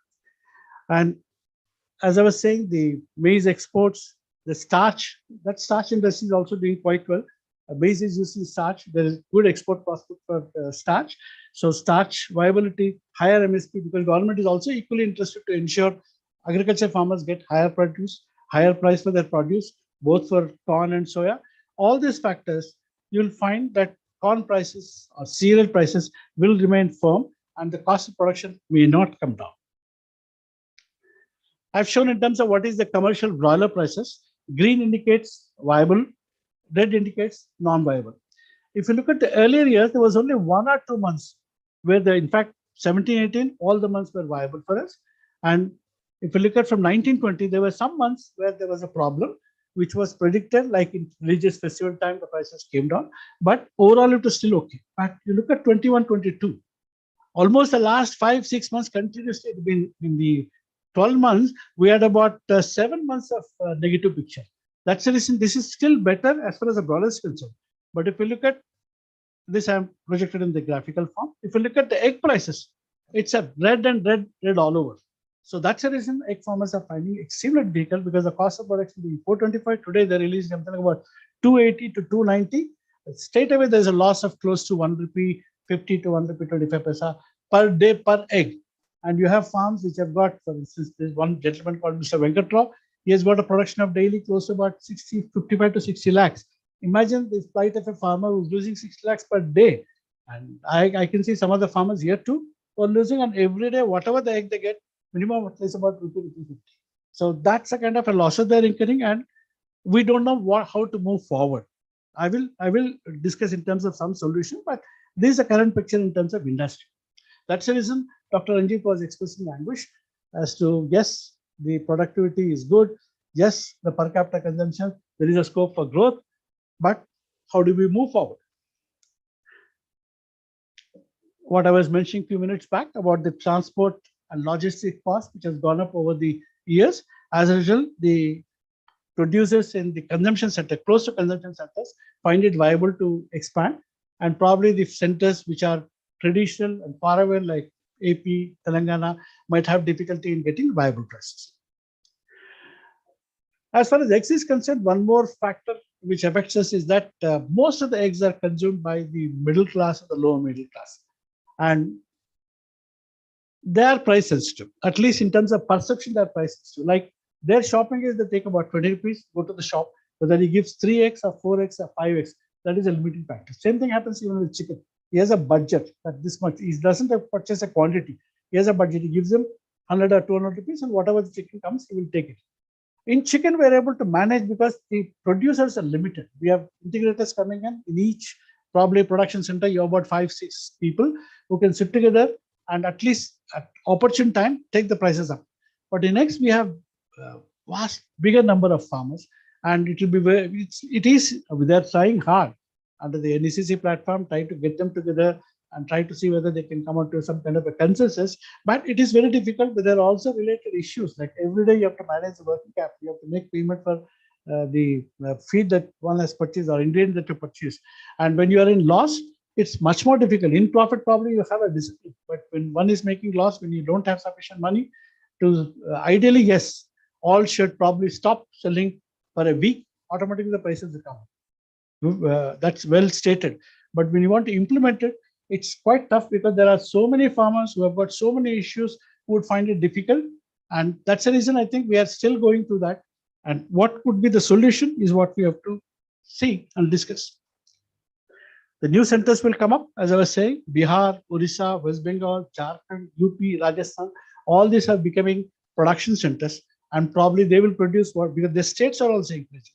For instance, in Orissa, they give 25% subsidy for the capital investment. In UP, they gave 10 years of interest subvention. In West Bengal, they're talking in terms of giving interest subvention and probably recommending eggs in the midday meal program. So every state is wanting production to come up, basically because it is an employment giver. So if you have a poultry farm, you employ labor and you have a lot of activity. As a result, every state feels that whatever is coming to the state, they might as well produce. And for that, they're ready to give financial incentives. All these are the reasons why farmers in AP, Telangana, Hospet, and Barwala, who were earlier dependent on these consumption centers, they're getting less prices. And that's the reason that discontentment, the disputes are arising at the current age. We feel that the egg production is close to about 24-25 crores in off-season months, like summer months. And probably in this winter, it goes about 27-28. Overall, somewhere close to about 91 to 92 billion eggs for the country. And broiler placement, currently it's about 40 crore. Last 2 years due to COVID, the placements have fluctuated widely, but looks like the coming year and later, the placements will be steady. And it is estimated that we are somewhere at about 40 crore placement broilers for the country. As Dr. Ranjit was saying in the morning, there are great opportunities. If you look at the positives, our per capita consumption is very low. We have to grow. From 91, we should go to 180. There is big export market. We've not even touched the export market. Today morning also, one of the speakers were saying we should look at export as a prospect. So when you look at the theory part of it, yes, there are several things. But when you really implement it, even 5% growth, we're finding it difficult to implement. If you have more than 5%, it means it takes a time, maybe 1 year, 2 years for it to come. And value addition, that's the future. But currently, as I was saying, in X, there's practically no value addition except for powder plants. All 4 of us operating currently something like about 30-35 lakhs. or a production of about 27 crores, 35, 40 lakhs is neither here nor there. In chicken, yes, but it's about 5%. So all these factors means we still have time. We have to do it. We have to go for value addition. But in the short term, we have to take up measures to see that we are viable.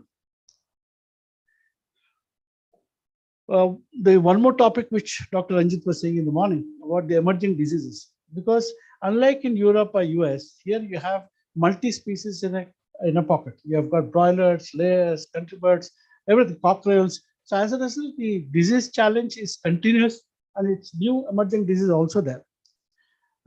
We are thankful for PDP and the scientists for giving us solutions, but there is quite an amount of delay between the scientist community coming with a solution, government giving an official sanction, vaccine being produced. But in the cycle, there is a lot of mortality and productivity loss. I'm talking about LP, I'm talking about ILT, all these are known. But for us to get vaccine approval, it's taking, in fact, I would say the current government is definitely helping us.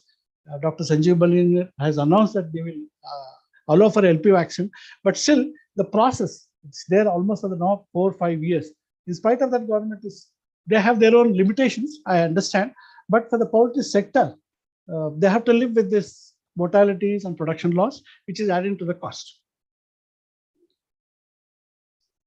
As I was saying, the growth drivers, we have human population of 1.35 moving towards 1.65. As per NSS study, 71% are Indians are veg, non-veg, and even among the veg, they have propensity to shift to eggs and to non-veg, because younger generation, for instance, I don't eat chicken, but my granddaughter loves to eat chicken. So I'm sure it is a factor in every house.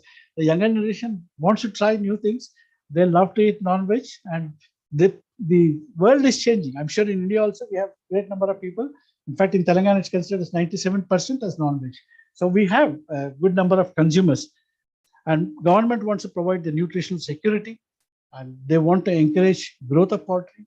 But unfortunately, when we talk about the midday meal program, the Angamdam program, it is only restricted to a few states. Tamil Nadu, AP, Karnataka, these are 3-4 states who are doing it. But there's vast states in the what we call as cow belt. They still have reservations, and they're still not able to implement eggs, though world over it is ideal malnutrition. Governments are encouraging poultry to come up, and McKinsey report says that per capita chicken will go up to 9.1 kilos, which is currently estimated around 4.5, and eggs over 100. Okay. As I was saying, there is short-term measure, long-term plan. As far as the short-term measure is concerned, the industry feels the only way we can come out of the crisis is to, I don't know whether I can say reduce production, but at least production to match the demand. What if broilers were able to do is at least sit together across the country and ensure that the flocks which are unviable, like which have got low productivity, above 60 weeks, are liquidated, have some kind of a holidays, setting holidays, they will create some form of vacuums.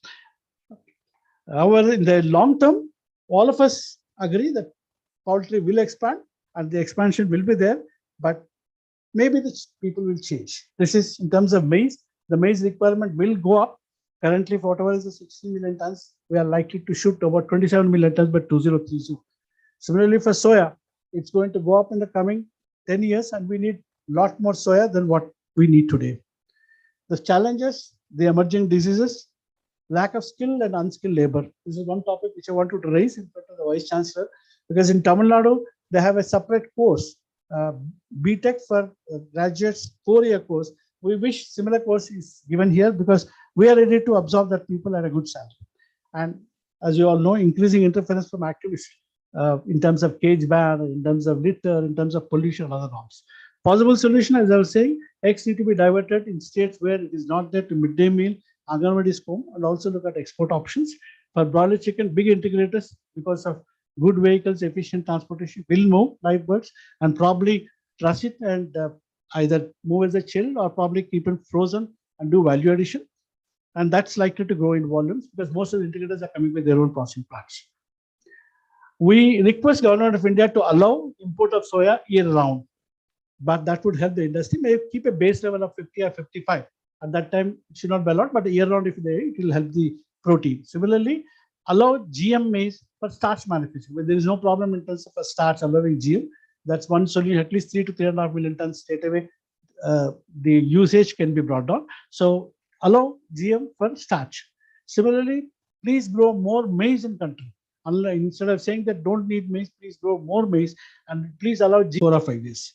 The better coordination between industry, scientists and government gives us clearance for vaccines to address the emerging diseases. I'm sure industry will find new solutions. The scientists here have already indicated some, and the poultry sector has progressed by adopting breeds and new technology, but still scope, especially in the feed front, to further bring down in terms of cost of product. This is just I picked up from Dr. Ramarau's slide. The single step, the new solution for poultry nutrition. I'm sure there will be speaker later date to speak at length about it.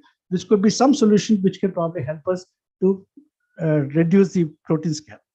This is the what is rated in the DADF report. This is the shortage of skilled labor presently, and for this we need people to be trained. That's the reason we request the veterinary university to start courses in terms of polytechnic or in terms of graduation engineering. We will ensure that they will be given 100% guarantee and we'll give them attractive salaries. Maybe it's time for us to have a poultry board so that there's a focused attention on problems and growth for poultry. We are very fortunate to have poultry experts like Ranjit Reddy Garu Chinnaraju in the parliament who will represent our cause both at state and central university for poultry welfare. Thank you very much.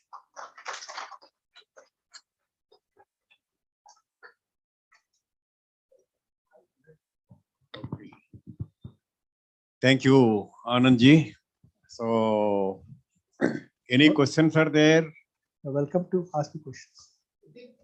We can give a thrust in the marketing of introducing grading. We can give a thrust to the project the eggs to the public, saying that our egg has got more protein, more nutritive value, by introducing a grade component, which is not there in our market. But then, like Venkateshwara Hatchery and VH can take the lead, and NACC, I mean. Sure. Any questions? So otherwise, thank you very much. Sir, from my side, I would like to interact with you, sir, because you are representative of the industry. So many may not be interested, but I thought I should flag certain of the issues so that industry will also look into it. The first is when industry is going into the integration of broiler, why industry is not thinking about the backward integration with the maize farmers or soya farmers. I think in Telugu we have a song, Evaro Vastarani Eduru Chustarani. Then why industry is not taking a step into the backward integration with the maize farmers and soya farmers. This is one thing. So I'll put 2, 3. And then alternate uses we cannot stop. Ethanol production is going to go there. It is the government policy. So the only way is to increase the maize production. And to increase the maize production, probably we may have to do something like lobbying with the governments. And coming to the education part, since I am from the university, we are ready. But only the thing is, we are afraid what will be the future of the students if the industry is not going to absorb. So can we have a kind of sponsored program? We are interested in the sponsored program. The advantage with the sponsored program is you are sponsoring your employer or other would-be employer. We will train them and give you back at a certain cost charge.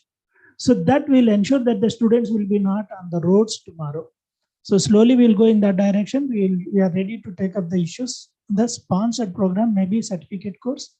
Graduation course is too early for us, but we can go with the certificate or diploma level courses. Thank you. First, I'll take the last question, sir. The industry is facing acute shortage of skilled manpower. We are ready to give guarantee. We are ready to sponsor, and we are ready to even have the internship with us for 1 year, because the course will be meaningless unless there's an internship at the farm. So whatever you're designing, you design in such a way that half day they attend classes and half day they come to the farm, or probably 3 months over there, 3 months there. We are ready to take them into the farms, subject to the biosecurity norms and etc. We will be very happy to sponsor the course, and we will ensure that they give a 100% guarantee from the industry side. I can assure you that. If you want, we will send a letter also from VHL and as well from others also. That's first. Second, as far as the integration or probably backward integration to the maize, we have not gone into maize cultivation because issues again in terms of fragmented holding. What we have done is we are purchasing maize. If you look at on Timapur, when you cross that road, you will find we purchase directly from farmers. For instance, today the rate at which you purchase is 23 rupees 50 paisa. All the factories, not only me, the farmers, the other people purchase directly from farms. But as you rightly say, if this question has been put by Dr. Ranjit also yesterday, if tomorrow maize is available at 17 rupees, will you purchase? I mean, this is just a theoretical proposition. I personally feel maize is not going to come down. And let's look at from policy side. You know that maize requirement is increasing. From the current level 32, you need about 40-45 million. Your policy papers say that. How are you going to get it? If your own state says that let's not grow maize, and your state wants to be still number one in poultry, there's an anomaly. There's a contradiction. You have, if you want this poultry to grow, you have to provide them. Yes, there will be times, assuming that maize is to be procured under MSP. What is the cost? Maybe 500-600 crores. But don't you want this industry protected? I'm not asking about a single user. Single user, that's a different thing. But as a state government, whether it is Telangana or elsewhere, you want poultry to sustain. If you want poultry to sustain, you know that this is required. Like today, you're going for palm. Why are you going? Because edible oil, import, bill, all that you are doing it. But poultry, you want it to survive. If you want it to survive, you want that poultry to be viable. At least you make it available. Forget about the price. Maize should be available. Today, problem is it's not available. Like soya from the last almost 1 year, 100 rupees. So anything we ask, we are paying it. Understandable. But tomorrow, if it is not there, if corn is not there, what do we do with the poultry? DDG is, yes, it's a source. But Dr. Ramsgarudigar can say in terms of what are the issues. Some sources DDG is good. Some sources where the DDG is not produced properly, we have a problem. So this is the direction for future. We are ready for. We will have a separate discussion. We should have a meeting with a small brainstorming wherein scientists and teachers will also be there. Sure. We can do some policy. There is already a course in Tamil Nadu. Similarly, we would like a course to come up in Telangana. Thank you. So thank you, Anand Garu. So for your good presentation. So any questions means other things. Welcome. We'll discuss outside. Sure. So we invite the next speaker, Dr. Mahesh, and the topic is Human Protein Mission through Poultry.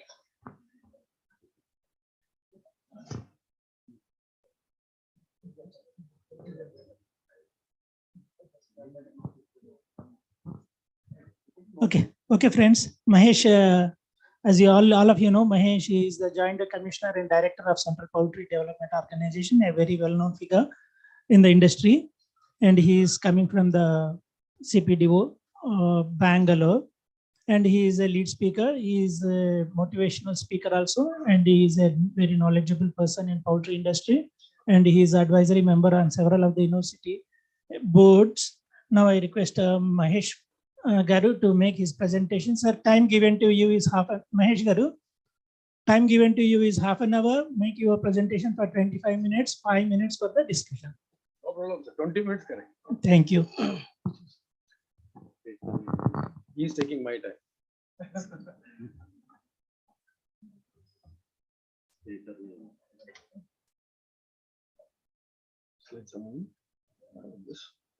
Yes.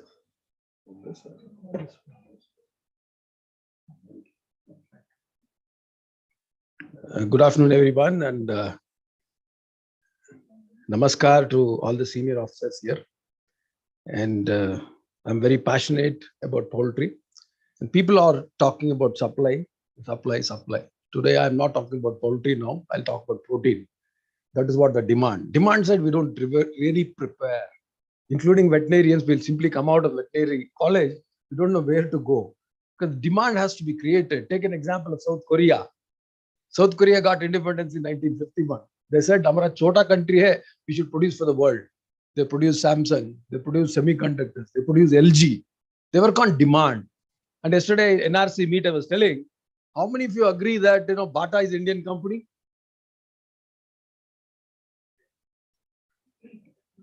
Bata is an Indian company. Please raise your hand. Anand sir is also raising his hand. Bata is an Indian company. Yesterday, whoever has observed, Bata did a very wonderful idea of creating demand. When Bata sent someone to India, they went back and said to the name, Bata is a owner actually. The name of the person is Bata. And they said to him that, in India, nobody is wearing slippers. Nobody is wearing shoes. How can I sell my shoes? How can I sell my slippers? Then the owner said, that is the place where you are to go there. And today, they never declared they're from which country. Nobody knows. They developed such a great illusion, the way Amazon is creating to us. If you go after 2 years or 20 years, if you go to villages and ask Amazon, our village people will tell Amazon is from India. Like the way we say, Liril is from India, Colgate is from India, Pepsodent is from India. And like the way we said, Bata is from India. Bata is not from India. Bata is from Czech Republic. Today they masked and they created such a great demand. Today I'm here to tell you or share with you my concerns, how to create a mission poultry or mission protein. I don't say mission protein poultry now. I want to say mission protein. Can we create demand? Supply, I said, Ranjit Reddy sir told so good we are in supply. We are fantastic people. But are we ready to do the way, how to create demand? So with this, I think, I'll start the presentation. So I consider now in every presentation, I want to talk about climate, 2-3 slides, because this also is a very burning issue. We forgot we are living in the safe earth, a planet which is rotating at the speed of 1670 kilometers per hour. Can you believe? We are standing, static here in this forum, but earth is rotating so fast, but deteriorating so fast also. The speed at which the earth is rotating is 1670 kilometers per hour. That is the rotation per day. The revolution is 1 lakh kilometers per hour. Itna speed may be precision hai. So now let me come to protein demand. And then what is the human protein requirement? And what is our protein in egg and chicken? And then I want to give a thought for the entire industry. Can we create a national mission for national mission for protein by poultry, NMPP? So I will tell more about that in the end. So this is the famous slide I show in every presentation. So who is this gentleman? This gentleman is Antonio Guterres, General Secretary of the United Nations. He said that without nature's help, we will not thrive or even survive. Climate disruption, biodiversity loss, and pollution can threaten our viability as a species. I don't know how many of you know, in the world now, only 4% is the wild species. 96% are we human beings, as in the mammal kingdom. That means biodiversity is completely lost. We are actually conquering the world without knowing, killing others. And this is a beautiful Ireland. As हमको मिला है कि Iceland, but there are plenty of good places in India also. If you go to beautiful places in Andhra, Western Ghats, Tamil Nadu, Northeast, you'll find such beautiful places. This is again a common slide I share in every presentation. Whenever you want to see Europe, we used to go with cloths, like the sweaters or bush coats, everything. Today Europe is burning. As I speak, USA is burning. Central of USA is burning. Lots of wildfires are happening. And the picture I'm showing down is the floods in Germany. And the right side floods I'm showing is the floods in iPhone capital of the world, China, Guangzhou province. 8 feet flooded water. And what is this? I want everyone to please watch this series. I'm not promoting Netflix, but this is a great series available on Netflix and YouTube. Breaking Boundaries, the Science of Our Planet, by none other than John Rockstrom and David Attenborough. They said we have already breached in 4 segments of the boundaries. We can never come back. We can never come back. The green is only safe zone. For example, biosecurity, phosphorus and nitrogen, climate change, all we have gone back. And another thing I want to promote or brief you here is this picture. What is this picture? This is a book released last week. My request to you all is, please buy this. I'm not promoting Times of India here, but this is To Nature with Love. Fantastic book, 1,000 rupees. It's available in Amazon. It has given such an illustrative 3 kg book. It will come with you to you by Amazon. 3 kg book. What is the solution here? They have given science, stories, and solutions. Please read. Please read. Because otherwise we'll not be here. We'll not be talking protein. Now let us shift gears. What is this? So why are we here? Because we are in a great sector where we need to feed the people. So this is the data of 1900. We were only 2 billion population. Where are we projecting now? 2030, 10 billion population, 5 times. Poultry, definitely somebody has to eat. जैसे आनंद साहब को बोल रहा था sir, हर रोज सुबह 2 अंडा, शाम को 2 अंडा, हफ्ते में 3 बार मुर्गी खाना ही पड़ेगा. Why sir? Right sir, we'll come to that there. Okay, at least हर रोज 2 अंडा. Controversies has to be there. Criticism pushes us, no problem. At least I'll correct now. हर रोज 2 अंडा, हफ्ते में 3 बार मुर्गी. चलेगा सर? 7 बार मुर्गी. Right. This is a statement people who are watching online from Ramasubbarao Garu, from his own heart. That is the thing. That is where we have money. We have to feed our people. That is the demand. And this is a slide from Raidu Garu. You can see here, whatever we produced last 8,000 years, 8,000 साल में जितना हमने produce किया, वो अगले 40 साल में हम लोग produce करना पड़ेगा. So that is the danger we are facing. Whether it is vegetable protein, carbohydrate, something खाने के लिए कुछ देना है ना, वो कितना करना पड़ेगा आपको? 40 साल में करना पड़ेगा, जो हमने 8,000 साल में किया था. This is our great country, India. You must have observed last week, Honorable Prime Minister was in Germany. Honorable Prime Minister was in Nordic nations and France. Such a reception, such a great reception today. India cannot be neglected. जैसे उन्होंने pin कर रहे हैं. I don't know how many of you observed that pinning the visibility of the small window there. India has to be pinned in every presentation, in every forum of the world now. That is the beauty of India now. Let us come. I think this is the picture one has to address and one has to understand. Livestock growth, fantastic. That's why separate ministry. That's why separate Mantriji. That's why separate, idea. That's why we want now to, livestock has to demand greatly. You see the growth. Almost we are contributing 30% in the agriculture sector. Agriculture sector se 30% we are contributing. This is the data from economic survey recently. See, if you go on looking at the development figures, see where we have reached in milk, 427 grams, 91 eggs, meat around 6.52. Fantastic. This is the supply side picture. It is like looking ourselves in the mirror. Don't look ourselves in the mirror. Go sell out. बाहर जाके बोलना है I price Ramara pricing भी चलेगा नहीं. But आगे जाके जाना है. So what is that? You have to go ahead. Indian protein demand and supply. This slide I picked up from Neeraj, the CLEFMA chairman. Other day he presented in Delhi. I simplified it. What is the simplification? You see here, the present demand at 50 grams per day per person. The demand is almost like 25 to 30 million metric tons of protein, pure protein, which we are able to meet the way we are really poised with the production. See the vegetable protein. Vegetable protein kitna aa raha hai? 15 million metric tons. From where? Wheat at the rate of 10%, 10 million metric tons. Rice, poor rice, we eat so much, but it's giving only 2.7%. Can we publish this data in every forum of us? हम लोग इतना rice खा रहे हैं, भैया rice खाने से ज्यादा नहीं मिलेगा, केवल 2.7% ऑफ द प्रोटीन मिलेगा आपको. उससे कितना आएगा? केवल 2.7 मिलियन मेट्रिक टन प्रोटीन आ रहे. भैया पल्सेस देखो, इतना दाल खा रहे हैं आप लोग, 21 million metric tons production, but protein is only 3 million metric tons. Come to non-veg protein. What is the non-veg protein we are producing? 187 million metric tons of milk is being produced, which is giving great 6.5 million metric tons of protein for us. Anda, 100 billion. Anda mein kitna mil raha hai? 0.6. And our great poultry, I just took it as 5 million metric tons. We are getting almost like their 1 million metric tons of protein, pure protein.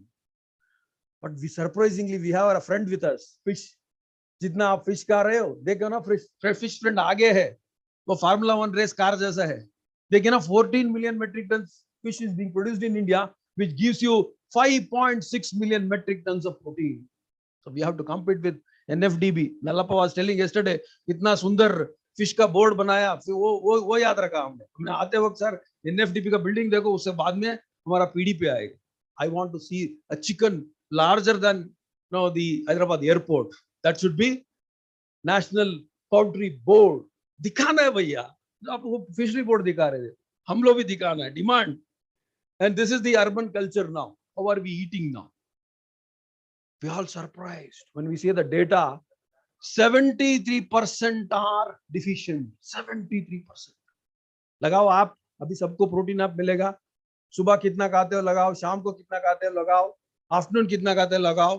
पूरा Raju sir ने इतना रात में protein दिखा दिया हमको. Only one night we got all the protein, but today no protein. Morning क्या खाया हमने? एक इडली. उसे कुछ मिलेगा क्या? कुछ नहीं मिलेगा. राजू जी शाम को अरेंज करना है.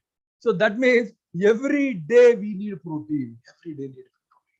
You cannot postpone the protein consumption. Bear it in mind. You can postpone carbohydrate consumption. You can postpone water consumption. You can postpone fat consumption, but you cannot postpone protein consumption. That should be the word of everybody, every children. Everybody should know that we cannot postpone. हर रोज मेरे को 50 ग्राम, 60 ग्राम, 70 ग्राम मिलना ही है. So that is the important thing. Great example here, Meena madam. We called the National Institute of Nutrition, Hyderabad ka head. She addressed in Bangalore. See the numbers for yourself. Same children studying in a same school, same standard. See the height, and see the height of the mother and the child. Mother must have eaten nicely. The बाजू में जो देख रहे हैं ना आप right side में, this lady, the blue shirt girl, was shorter than the mother. क्यों? खिला दिया हमने खूब रोटी rice. खूब रोटी rice. I will take another example here. 1950 revolution, food revolution. That I think I have to intriguely do a research on that. 1947 when we got independence, we were begging bowl for the USA for wheat. Probably that was a mistake. We did a green revolution in a good way, but what happened is North India pura wheat, South Indian pura rice because of the green revolution. But now we have to change it. See Africa. Don't compare US, don't compare Europe. Itna protein खाएगा भैया. सब marathon में first. Jamaica, small country, unassumable in the map. They are getting 1, 2, 3. First gold, bronze, silver, 100 meters में Jamaica. So this is what India eats. We enjoy. We don't consider what is that we are eating. Pura family ke saath, grandmother, grandchildren, everybody goes to a tour and enjoys nice chitranam. Sanjeev is enjoying it and smiling it. Sir, how is sir? Biryani tindam sir. Manchi kura tindam sir. Manchi rice tindam sir. But we never calculate what is the protein there. This is my South Indian dish. Fantastic dish in my grand home. But अभी नहीं मिल रहा है. बीवी नहीं दे रहे इतना. क्या मिलेगा आपको? What is here? Jowar roti, curd rice, grams, onion, radish, your gunpowder, cheese. Everything was so balanced diet earlier. We forgot all that. This is our traditional richness. This is millet food. Those who belongs to Karnataka, upper part of Chitradurga, my hometown, and Davangere, millet is a recipe and so balanced. You see the figure there. And this is our Aryan belt. North Indian people, good friends of mine. I always call them 6 by 2.5. But our 6.5 by 2.5. What is that? 6.5 height. This is our Mumbai Dada Ranade beta either. Chest around 2 feet. But they eat so much of calories, so much of energy. And what is happening now? In India, we are slowly shifting into 3 million orders by Swiggy and Zomato. What is this order? बीवी बोलेगा आप नहा के आ जाओ. अच्छा मैं डोसा और what do you call potato सब्जी चटनी बनाऊंगा. वो नहाने के लिए गया, बाहर आया, पूरा सजा के रखा है टेबल पे, पूरा गरम गरम डोसा, गरम गरम आलू की सब्जी, गरम गरम चटनी. वो सोचा बीवी कब बदल गया. बीवी इतना फास्ट कब हुआ? बीवी फास्ट नहीं हुआ भैया. जोमैटो फास्ट हुआ, स्विगी फास्ट हुआ, अभी जेप्टो फास्ट हुआ. 10 मिनट में जो चाहिए आपको मिलेगा. What is happening is you have to fight all this. But how the world eats? World celebrates, world eats protein. The picture you remember, India eats, and now watch the picture how world eats. So much of varieties. They eat so much of lettuce, they eat so much of protein, they eat so much of things. They don't eat rice. Take example of China. Somebody was telling if you go to China, they'll get a bowl of chicken curry, rice in small what do you call in Hindi? That bowl? Katori. Small katori rice, bowl of chicken. Nallappa eats like that. He doesn't eat, what you call, more of rice. See the fitness. Always you can find him fit in the farm. And see this picture I got so nicely. See the picture. Bacha kaise dekh raha hai. And this is an article you can search in the Google. Why Westerners eat so much of chicken? They're concerned about health. They're concerned about health and economics. As Ranjit Reddy sir was telling, purchasing power. Purchasing power has come to India right now. When I talk to all the PDP guys here, sir, my children in Chicago, my children in there, here, 10 lakh income per month. So purchasing power is spoken in DPR itself. So everybody has money today. Only thing is immediately guidance is required. See the Japanese, plate bara chicken. See the Thai, full of chicken and ducks. And what is happening? Now come to the promotions. अरे भैया corn ही है, उन लोगों ने corn कैसा promote कर रहे देखो. Kellogg's invaded our Indian breakfast market. Again, sorry to say, our couples working in city, they are not ready to prepare breakfast. चलो कुछ खिला के भेजो, husband को भगाओ.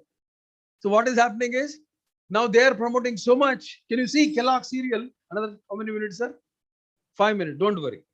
So what is that? Our swimmer is eating so much of protein. What is that? What sprinter is eating? So now this is our requirement. I'll share the presentation. Don't worry. There's a great data here. I spoke so much on other countries. See what is happening. You see here in US, Canada, Europe, 85 to 90 grams per day. उसमें animal protein कितना है भैया? 60 grams. Brazil में कितना है? 50 gram animal breast protein. But whereas in India, only 10 gram. 10 gram भैया, 10 gram. But change करो. जागो. So drawback. Enjoying simple carbohydrates. In our cereal, 1/3 of the food basket we don't spend on protein. And this is the problem now, double burden. Our children are becoming, what is that? Suffering from malnutrition and obesity. This is called double engine, double burden.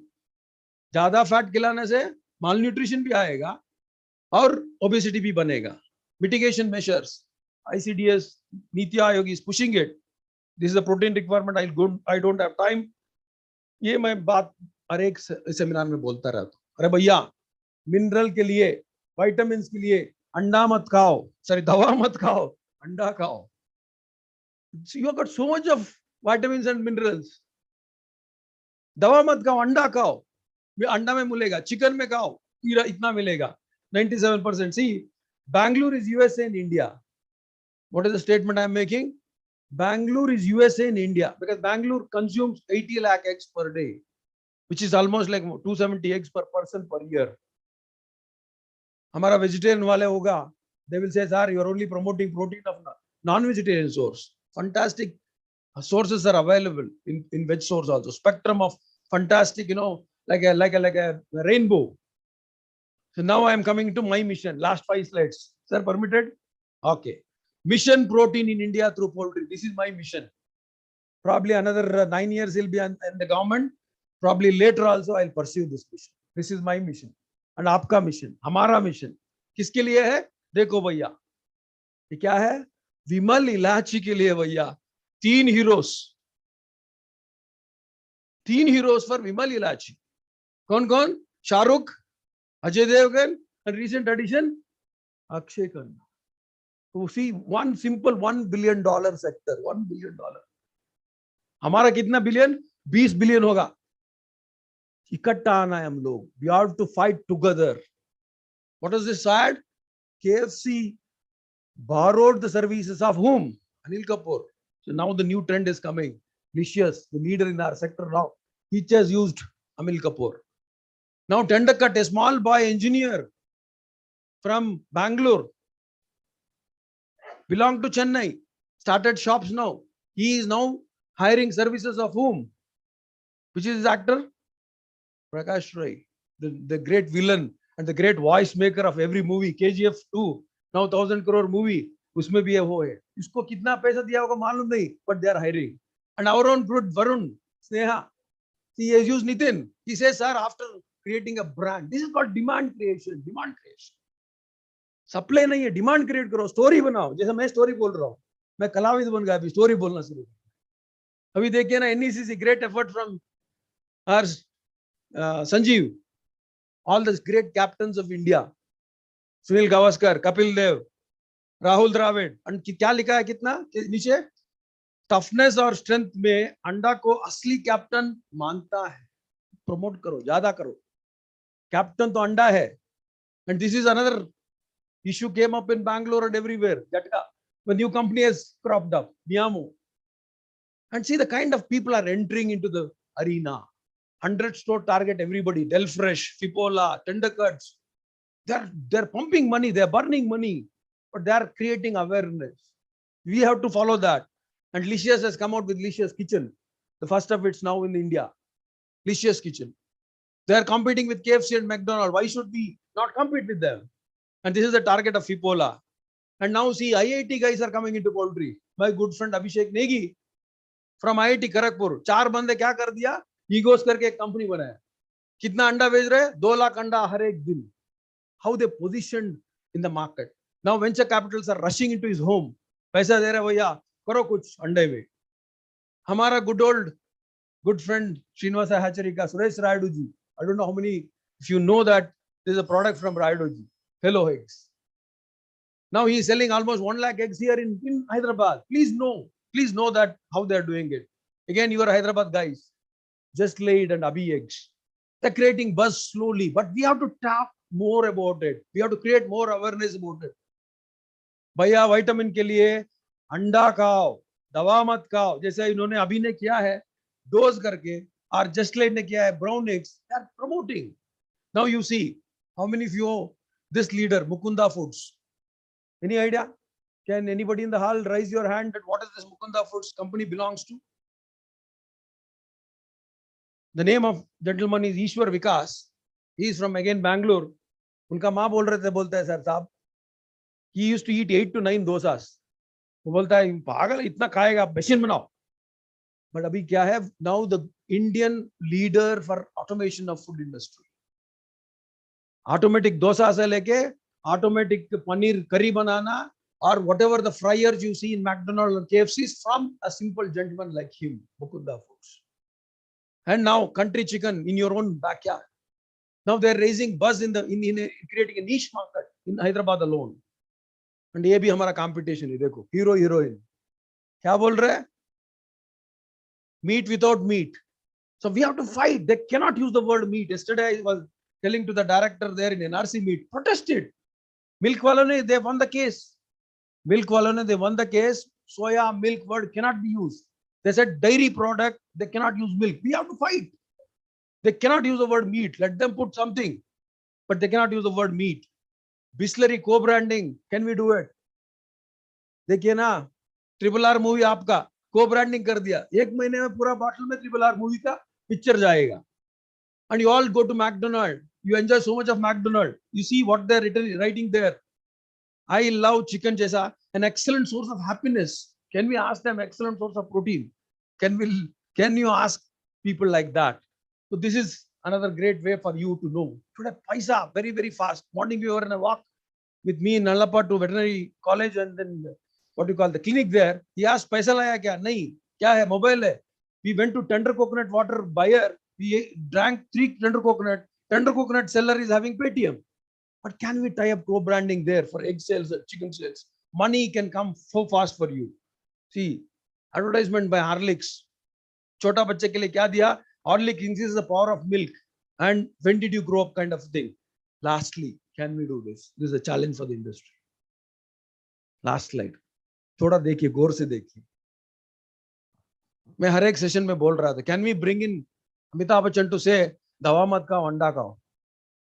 Can we bring in Shah Rukh Khan to say, हर रोज 4 अंडा? गलती है sir, डाल दिया, माफी मांगता हूं, हफ्ते में 3 बार मुर्गी. Please spend money. If you create demand, only things will come.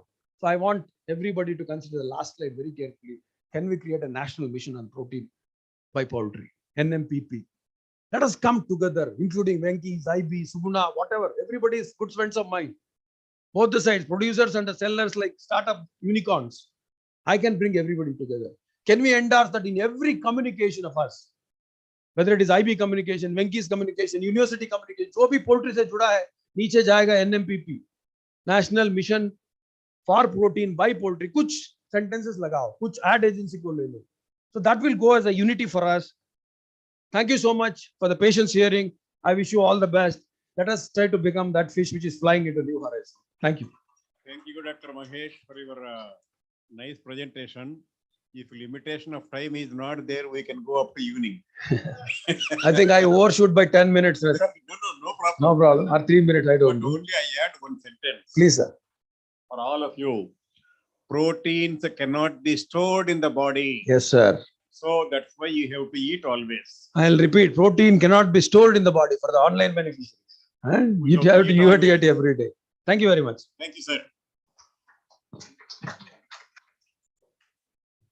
What is the next topic here?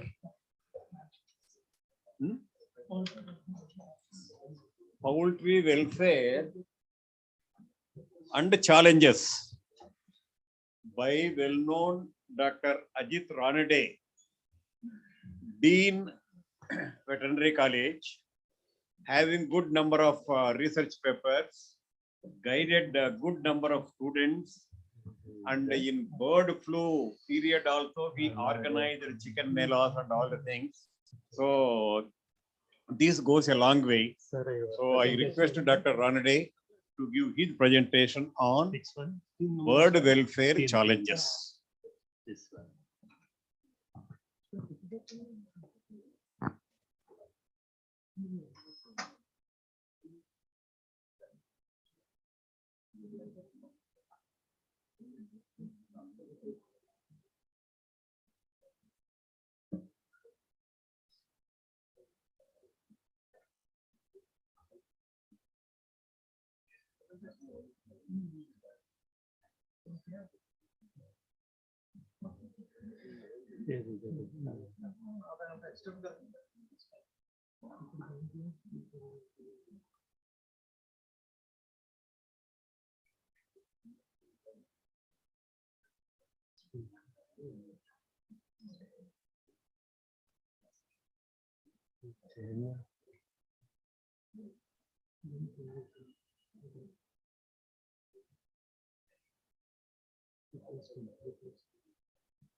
A very good afternoon,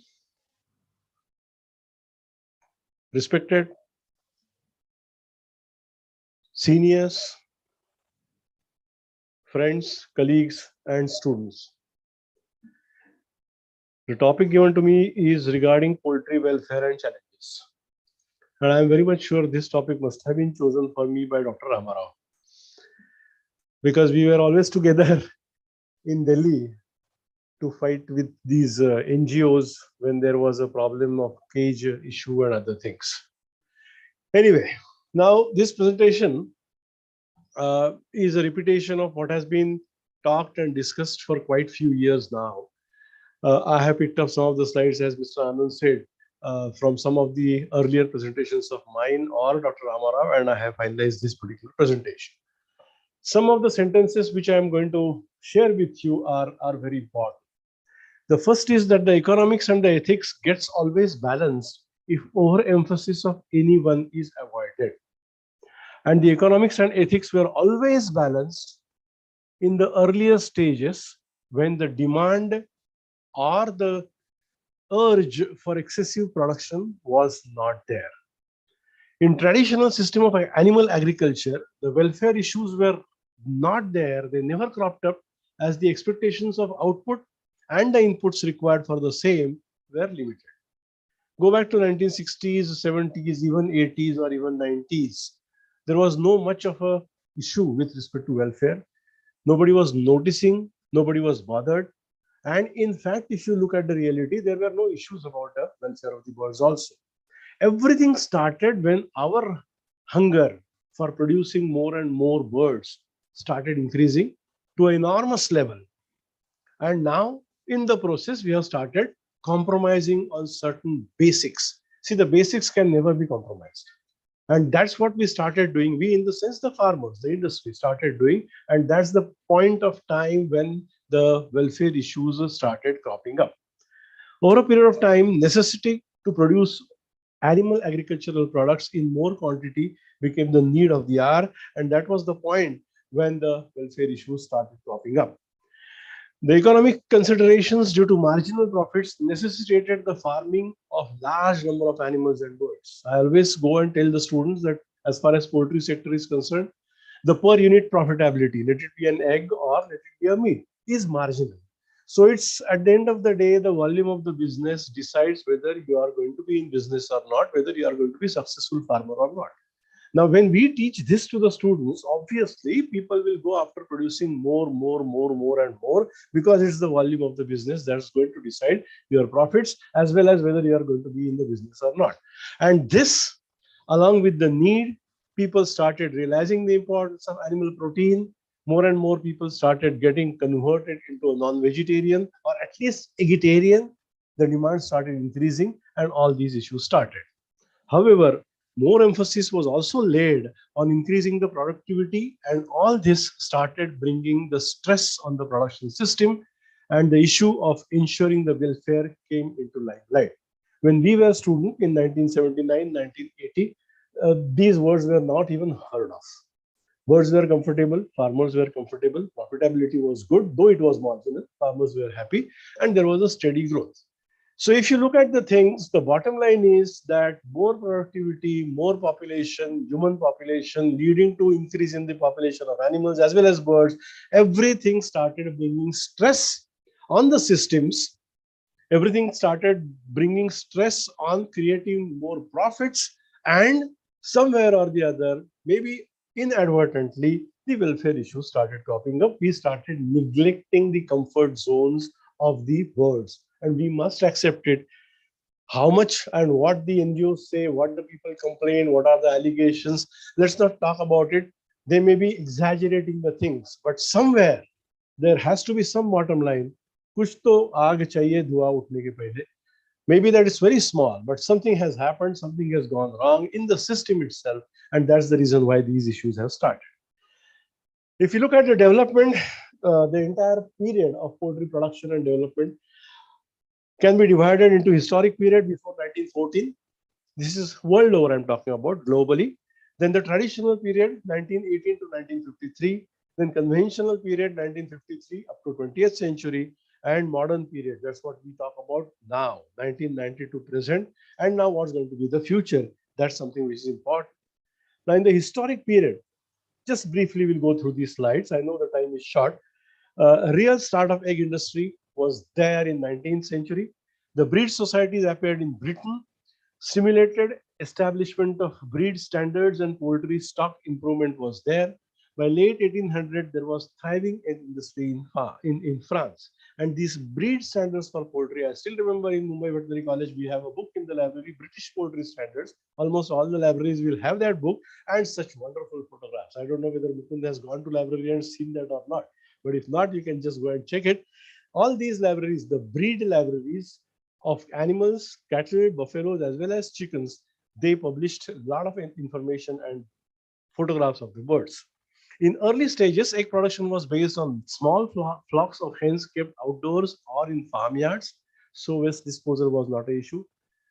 Accumulation of droppings was not an issue. Smell was not an issue. Ammonia was not an issue. Flies was not an issue. Everything was on a smaller scale.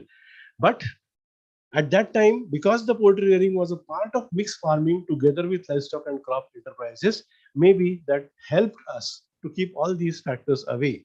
After First World War, however, the egg production became popular occupation due to food shortage, and hence better profit margins were obtained. Then the pasture rearing started, free range rearing started, semi-intensive rearing systems came into existence, and then there was an important discovery of value of lighting for egg production. Till this time, everything was fine. There were no issues. So up to 1953, there were no issues at all. But then the conventional period started. The population of the world over started increasing.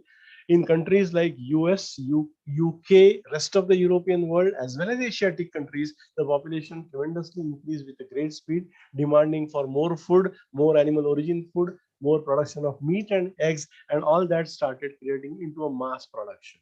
You know, my professor, Dr. Rajmani, always used to say, the production should be by masses and not in masses. We were kids. We never used to understand what he used to say. But now we realize what he used to talk. By masses, large number of people should do the farming, but on small scales, not in a factory-like thing. Just in the morning, Rajit Reddy Garu was talking. When he spoke to finance minister, she said, no, poultry is an industry. It's not a farm. It's not. These people are not farmers at all. And that's the reason why, you know, the concessions and other things are less. And this is because the picture which has been created that it's a huge industry, large industry. Marathi मध्ये याला कारखाना शब्द वापरतो. Factory. It's like a factory. And because it's a factory, that's what government feels. The concessions and other things which are being given are lesser than the other farming sectors. So this is what my professor used to say. Anyway, in 1954, 90% of the layers or the laying hens and 35% of the hens in Britain were kept intensively on deep litter system. And this is what exactly we followed when we started increasing the number of layers that were kept in our country. By the end of 1980, 95% of the hens were housed in cages as it was suitable for large-scale economic production. However, Animal Machines, a book written by Harrison in 1964 and the Bramwell Report 1965, that these two things emphasize the need to protect the welfare of the livestock. Battery laying cages was the focus of debate, which influenced the European legislation to protect laying hen welfare in 1988. Just mind the year 1988. The issue started in Europe in 1988, and obviously thereafter it started coming in our countries.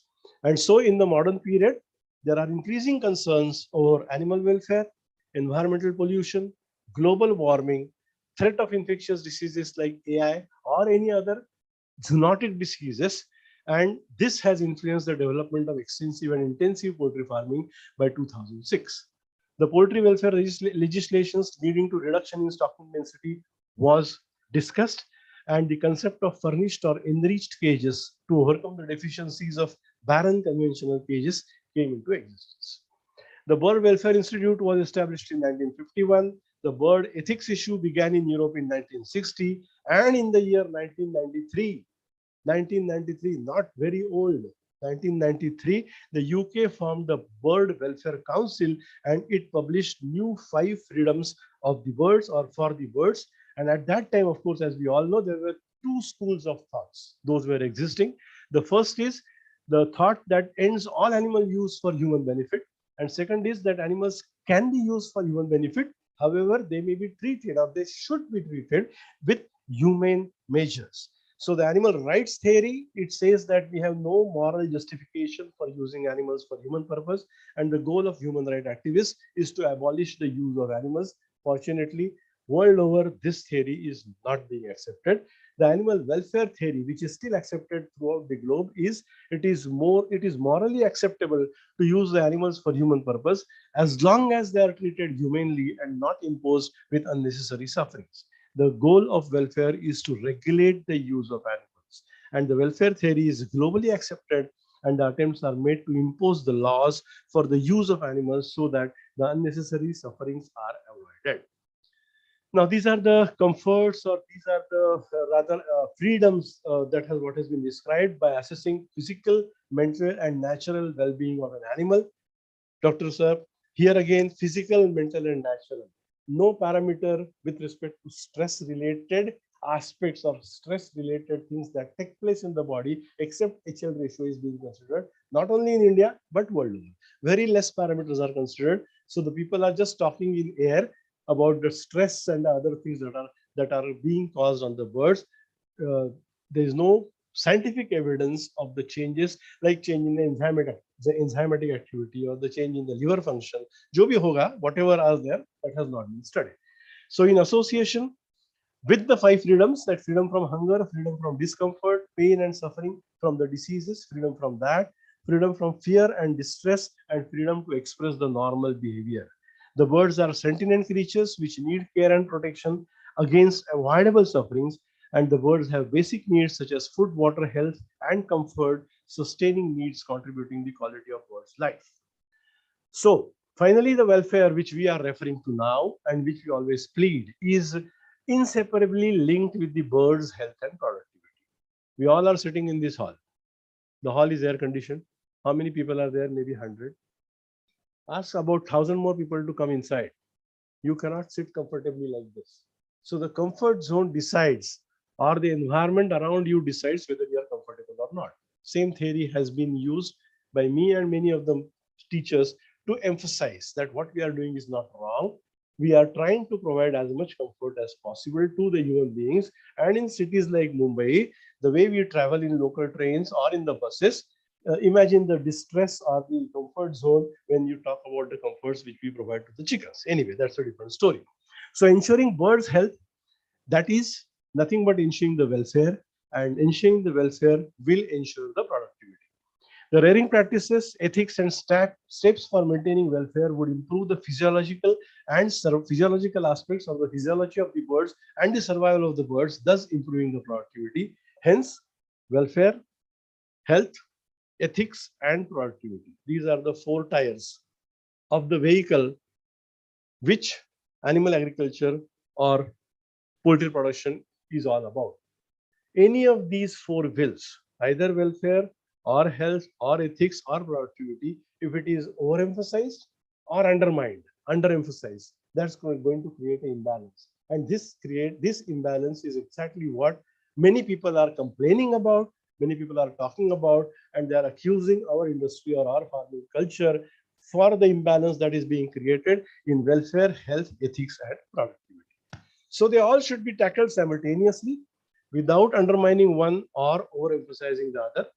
The conflict begins when, in order to ensure economic benefits, I repeat, the conflict begins when, in order to ensure economic benefits, we want more money, we want more productivity and more profits to be generated. Simple thing. I don't want to name the farmer, but a simple thing is डेढ़ गुना ज़्यादा bird डाल दो, broiler का shade है तो just put more birds, overcrowding. Whatever happens because of that, competition for feed, water, packing, reduction in the performance, farmers are not bothered. They are looking at the volume.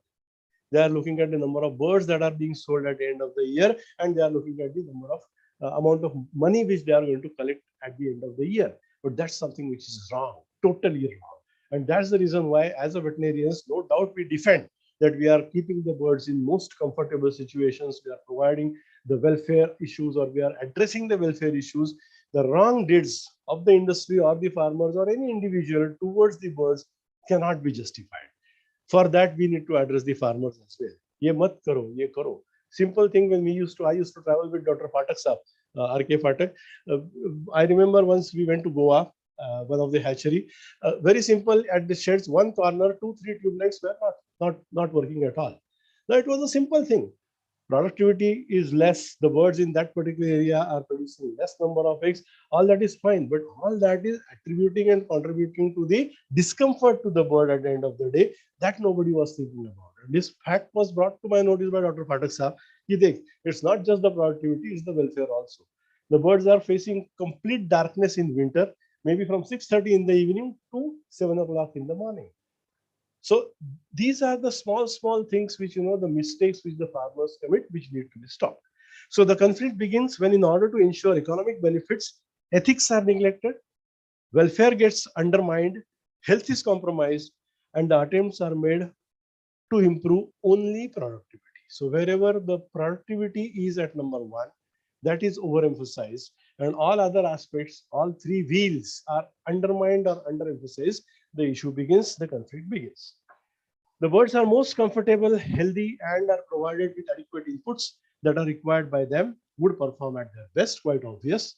Any factor that is disturbing the normal microenvironment and physiology of birds would bring undue stress on the birds, and the productivity will suffer. That's also very true. This needs to be emphasized on the minds of the farmers or the industry people. But the fact that the present day birds in our country are performing at par with the birds world over itself indicates that the bird welfare is achieved, and we are not posing unavoidable, or say what you can say, avoidable stresses on the birds to make them uncomfortable. That's what we would like to share. So overemphasizing welfare, this is what people are doing.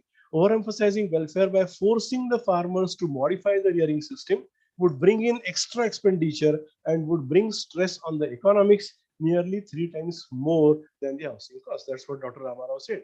If we modify the cages, if we provide enhanced cages, enriched cages, provide more space, provide one area in the cage where the birds can go and lay, one area where the purchase would be provided, all that is going to add to the cost of rearing, and there will be a stress on the economics of production of the birds. So one particular overemphasis on the welfare is going to cause distress for all other factors, and that's the reason why I said these 4 are the wheels of the vehicle of poultry production, and all 4 should be treated equally. Similarly, any attempts to further boost up the productivity to ensure higher economic returns would bring in stress on welfare of the birds. So welfare and economics go hand in hand. My first statement of my presentation, that needs to be kept in mind, and due emphasis should be given to both without stressing on a particular point. Therefore, maintaining the balance is very important to ensure that the economics and ethics are kept at par with the consideration of animal welfare.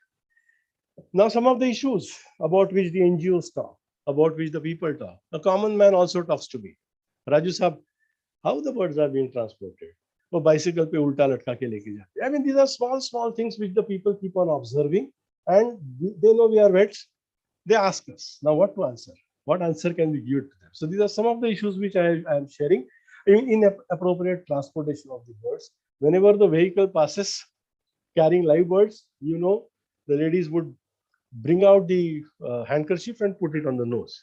Not you people, the ones who are not accustomed to poultry field.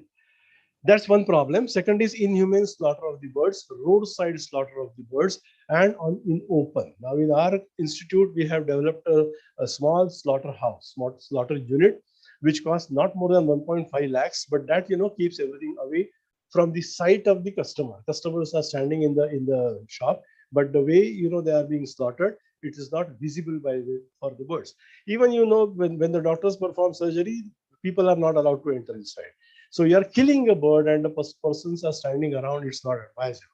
Third is hanging the birds upside down during transportation. That's what I was referring to on bicycle, etc. Fourth is debeaking. There's a big hue and cry about the debeaking, and every time we have to stress, every time we have to give the reason and how debeaking is actually beneficial for the birds, avoiding stress of taking, avoiding selective feeding, blah, blah, blah, all the theory, science, we have to explain them. And then they somehow or the other, 50% of them, they get convinced कि बाबा ठीक है चलो, जैसे हम nail को trim करते हैं, वैसे करते हैं, ऐसा कुछ बोल के, we just answer them. So these are some of the issues. And then stamping out during the outbreaks.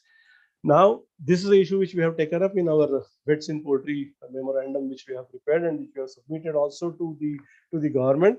OI says that the stamping out should be applied at the level of infected farm or short radius around the infected premises in conjunction with active surveillance. Whereas what is being followed in our country is area within 1 kilometer, irrespective of whether the farm is having problem or not, the birds are slaughtered. And then area within 10 kilometers is kept as surveillance zone, and stamping out of all live poultry or birds or other captive birds within the infected zone of 1 kilometer is done. And that's exactly what the problem is. There's a problem on a particular farm, a few feet away or maybe few meters away, there's a breeder farm. Say for example, UC Patel साहब जाते हैं वहाँ पे breeder farm है और उसमें कोई problem नहीं. But just because it is in the vicinity of 1 kilometer, the government says that you should stamp out. Now, this is a very, very wrong thing which needs to be addressed, and we have, of course, included that point. And these are the points, which are taken up by these NGOs or the activists or the so-called animal welfare people, and they come and talk to us, argue with us, and we have to give the answers. But this can be avoided because in OI norms itself, it has been written something different than what is being followed in our country. Then some of the other points, inserting a sharp object in the nostrils of broody birds. Now this has gone because the broodiness itself has been eliminated. Then force molting, this is also we are not using now because that also has been changed. Rearing in confinement, cage issue, or even not even the cage, even in the deep litter system, confinement is an issue which these people always talk about. अरे उनको घूमने को नहीं मिलता, ये नहीं, a lot of things they talk. Then the carcass disposal. This is an issue which relates to welfare as well as the pollution. When we throw away the carcass, we, in the sense, the farmers throw away the carcasses without disposing them of properly. And when they are being cited by common people or all by these activists, there is an issue. Then abuse of antibiotics. Always today morning itself, our VCs have also mentioned about AMR. And today we are going to listen to some of the experts from pathology about AMR and One Health and other things. People always blame poultry for that, livestock production for that.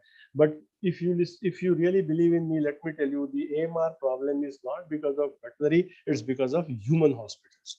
There are hospitals like, for example, I will not quote the names, but as soon as the patient is admitted into a human hospital, maybe in a particular, what you can call, say, ICU, then 3-4 antibiotics are prescribed and they are given.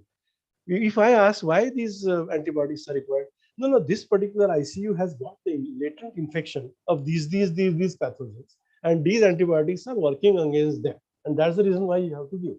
Patient is admitted maybe for 1 day or 2 days or maximum 3 days, and then that goes off. Now that underdosing or use of suboptimal dose of such potent antibiotics for no reason, apparently no reason in the human beings, is going to cause the problem of AMR. Likewise, there are many issues which are contributing to the issues of AMR, but the blame is livestock production or poultry production. So that also education is required, and we need to address those things. And then rearing the birds in cages, a lot has been said about it. Mukund Kadam has done an experiment. PhD student, I think one PhD student did the experiment, and the best was 548 square centimeters. And Dr. Ramarao and Dr. Chatterjee and what we all decided also was about 550 or 560. 550. So 550 square centimeters, that's what has been recommended. So that issue is now, at least it has been stopped. So the issues which I have listed, most of the issues were prevalent in the early past. Now they are not there. And the present day, only the husbandry practice is the major. Husbandry practices, majority of the issues have been taken care of. It might be noted that some of the concerns expressed about debeaking, stamping out, etc., feed restriction, cage rearing, etc., are the ones which need to be addressed. So this is what I just wanted to share with you. Now I can just give you some of the data which has been presented. This is the case study. This was done in my department, and a very small experimentation was done. If some of you remember it, I had presented this data in our Hyderabad conference also. So this is what we have done, and let me just share that with you. There was a conventional cage and an enhanced cage. The dimensions are given, and what I would like to show you is the data with respect to the productivity. These are the photographs of the enhanced cages. Yes, these are the parameters that were studied, and this is the overall performance of the layer birds, the conventional cages and the enhanced cages. So those which are better figures, they have been highlighted or they have been made bold. And if you look at the figures at the end of the day, the total profit per bird was 104 rupees in case of a conventional cage and 40.72 rupees in case of an enhanced cage. So economically, use of enhanced cages is not at all acceptable for the industry. There will be increase in the investment, maybe 3-fold, 4-fold, or even five more times, and that would create a problem. And this is about the overall saving. The savings in the conventional cage was 5814. Some of the issues, definitely yes, giving a space of 456 square centimeters or 470 square centimeters is definitely not acceptable. That is definitely cruel, that we also accept. So by conducting studies at DPR in Hyderabad by Dr. Ramarao and Dr. Chatterjee and all that group, we have recommended as 550, and that is something which seems to have been accepted. Then there is another case study where again we have done the similar kind of experimentation, and these are the results which I can share with you. The low stocking density and the overall performance of layers was found to be better in California and enhanced cages at this floor space of 750, but then different spaces were provided to the birds, and finally we concluded that 550 square centimeters was the space that was to be given. Now, there are a few other issues like, because of want of time, we cannot stress upon that. But then finally, I would conclude that in my opinion, the present rearing systems followed in our country are quite balanced. These systems are giving due emphasis on welfare and ethics with due consideration and economics. So finally, the cost of production and the selling price of the eggs and poultry meat are well within the reach of the common people and are also ensuring moderate profits for the producers. Any intervention in the present day production systems would bring alarming changes in the scenario of the poultry sector, making the egg and meat unaffordable, and our country simply cannot afford it. We must have guts to come and say, कि भाई Europe में ये चल रहा है, your country may be affording it, we cannot afford it. Just the way we talk about organic. Now we have malls in Mumbai where organic eggs are being sold. So many labels are attached to it. Cage free, free range, organic, blah, blah, blah. Cost is 4 times higher, 5 times higher. I said, if you want to buy, you can go and buy. I am not interested in buying that. Our country, common people cannot afford to buy it. Those who can afford to buy it, more than welcome. You can go and buy them. Let the farmers earn good money just because of the tag of that organic or whatever it is. So any intervention in the present thing is not recommended. The basic purpose and the silent revolution brought about by these products of sufficing the protein hunger of the growing Indian population would get defeated if any further and extra emphasis is laid on the welfare of birds. So we should not do that. And as mentioned earlier, the ethics and welfare are being well balanced and well secured in our country. That should be maintained and continued. And as Mahatma Gandhi said, greatness of the nation and the moral progress can be judged by the way in which the animals are treated. In my opinion, whatever we have been doing so far is not cruel as such, barring some of the things which I mentioned. And for that, education of the industry is something that is needed, and recommendation of institutes like PDP or DPR for the government is something that is needed, and that's what is being done. So whatever allegations or the issues which are raised by these people are not correctly valid. And after thoroughly going through the details of it and analyzing it, this is what the conclusion is. Thank you very much. I think I was much in time and could complete few slides I had to escape, but that's fine. I just was keeping an eye on a watch. Thank you. So thank you very much, Ranade Saab. Thank you, sir. I think you closed it well before time. No problem. Any questions are there? Okay, if no questions are there, we look after our welfare for lunch. So we break it now and assemble it after lunch.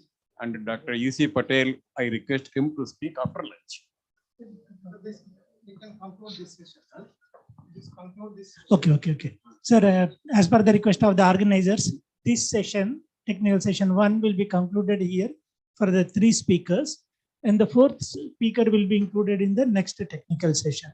Now I request on the organizers, I request the chairman to give the concluding remarks on these 3 speakers. Concluding remarks. So we have 3 speakers. One is the poultry industry current status, challenges and opportunities by Mr. K.G. Anand. Then Mahesh, human protein mission through poultry, and Ranade, poultry welfare. So we break now. So we assemble for the next one. Assemble. So please assemble. Memento sit. Sir, because already it is 1:30. Now we'll break for lunch. Before that, as a token of gratitude and remembrance, we would like to honor our speakers with a small memento. I request Dr. Ramsumar, chairman of the session, to present a memento to Sri K.G. Anand garu.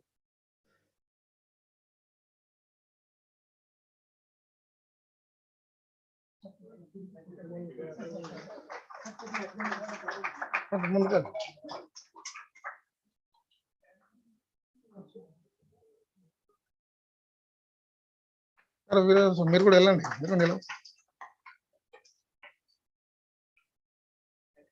To Dr. Mahesh. Virajrao sir, వెళ్ళండి. మీరు నిలబడండి.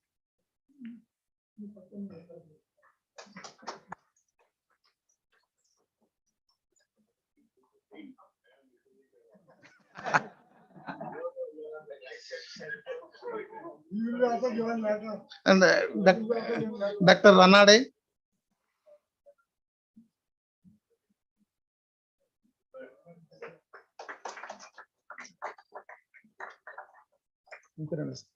So I request our director to present memento to Chairman Dr. B.R. Reddy Garu for conducting the session smoothly and in time.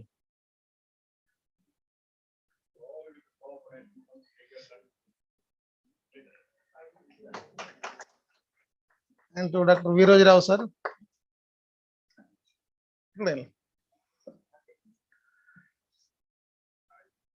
Sir, afternoon we have interesting sessions, and I request all of you to join the afternoon sessions also. And now we will break for lunch. Lunch is arranged at our guest house, backside. Vehicles are there, or we can walk down also. At 2:30 we'll 1 hour. So 2:15 we'll assemble back here.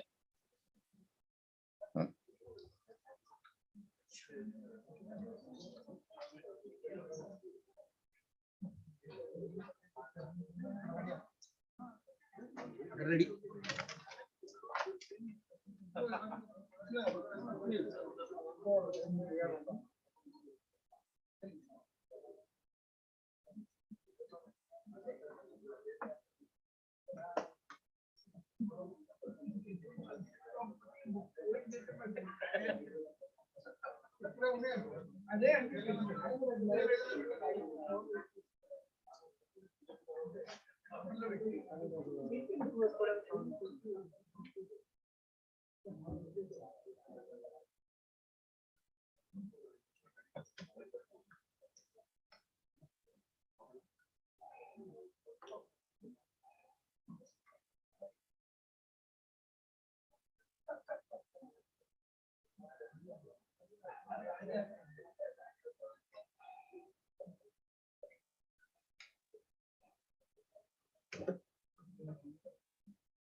Morning వచ్చింది. ఇది speaker వ్యూలో కాదు, system నుంచి వస్తుంది అంటున్నాను.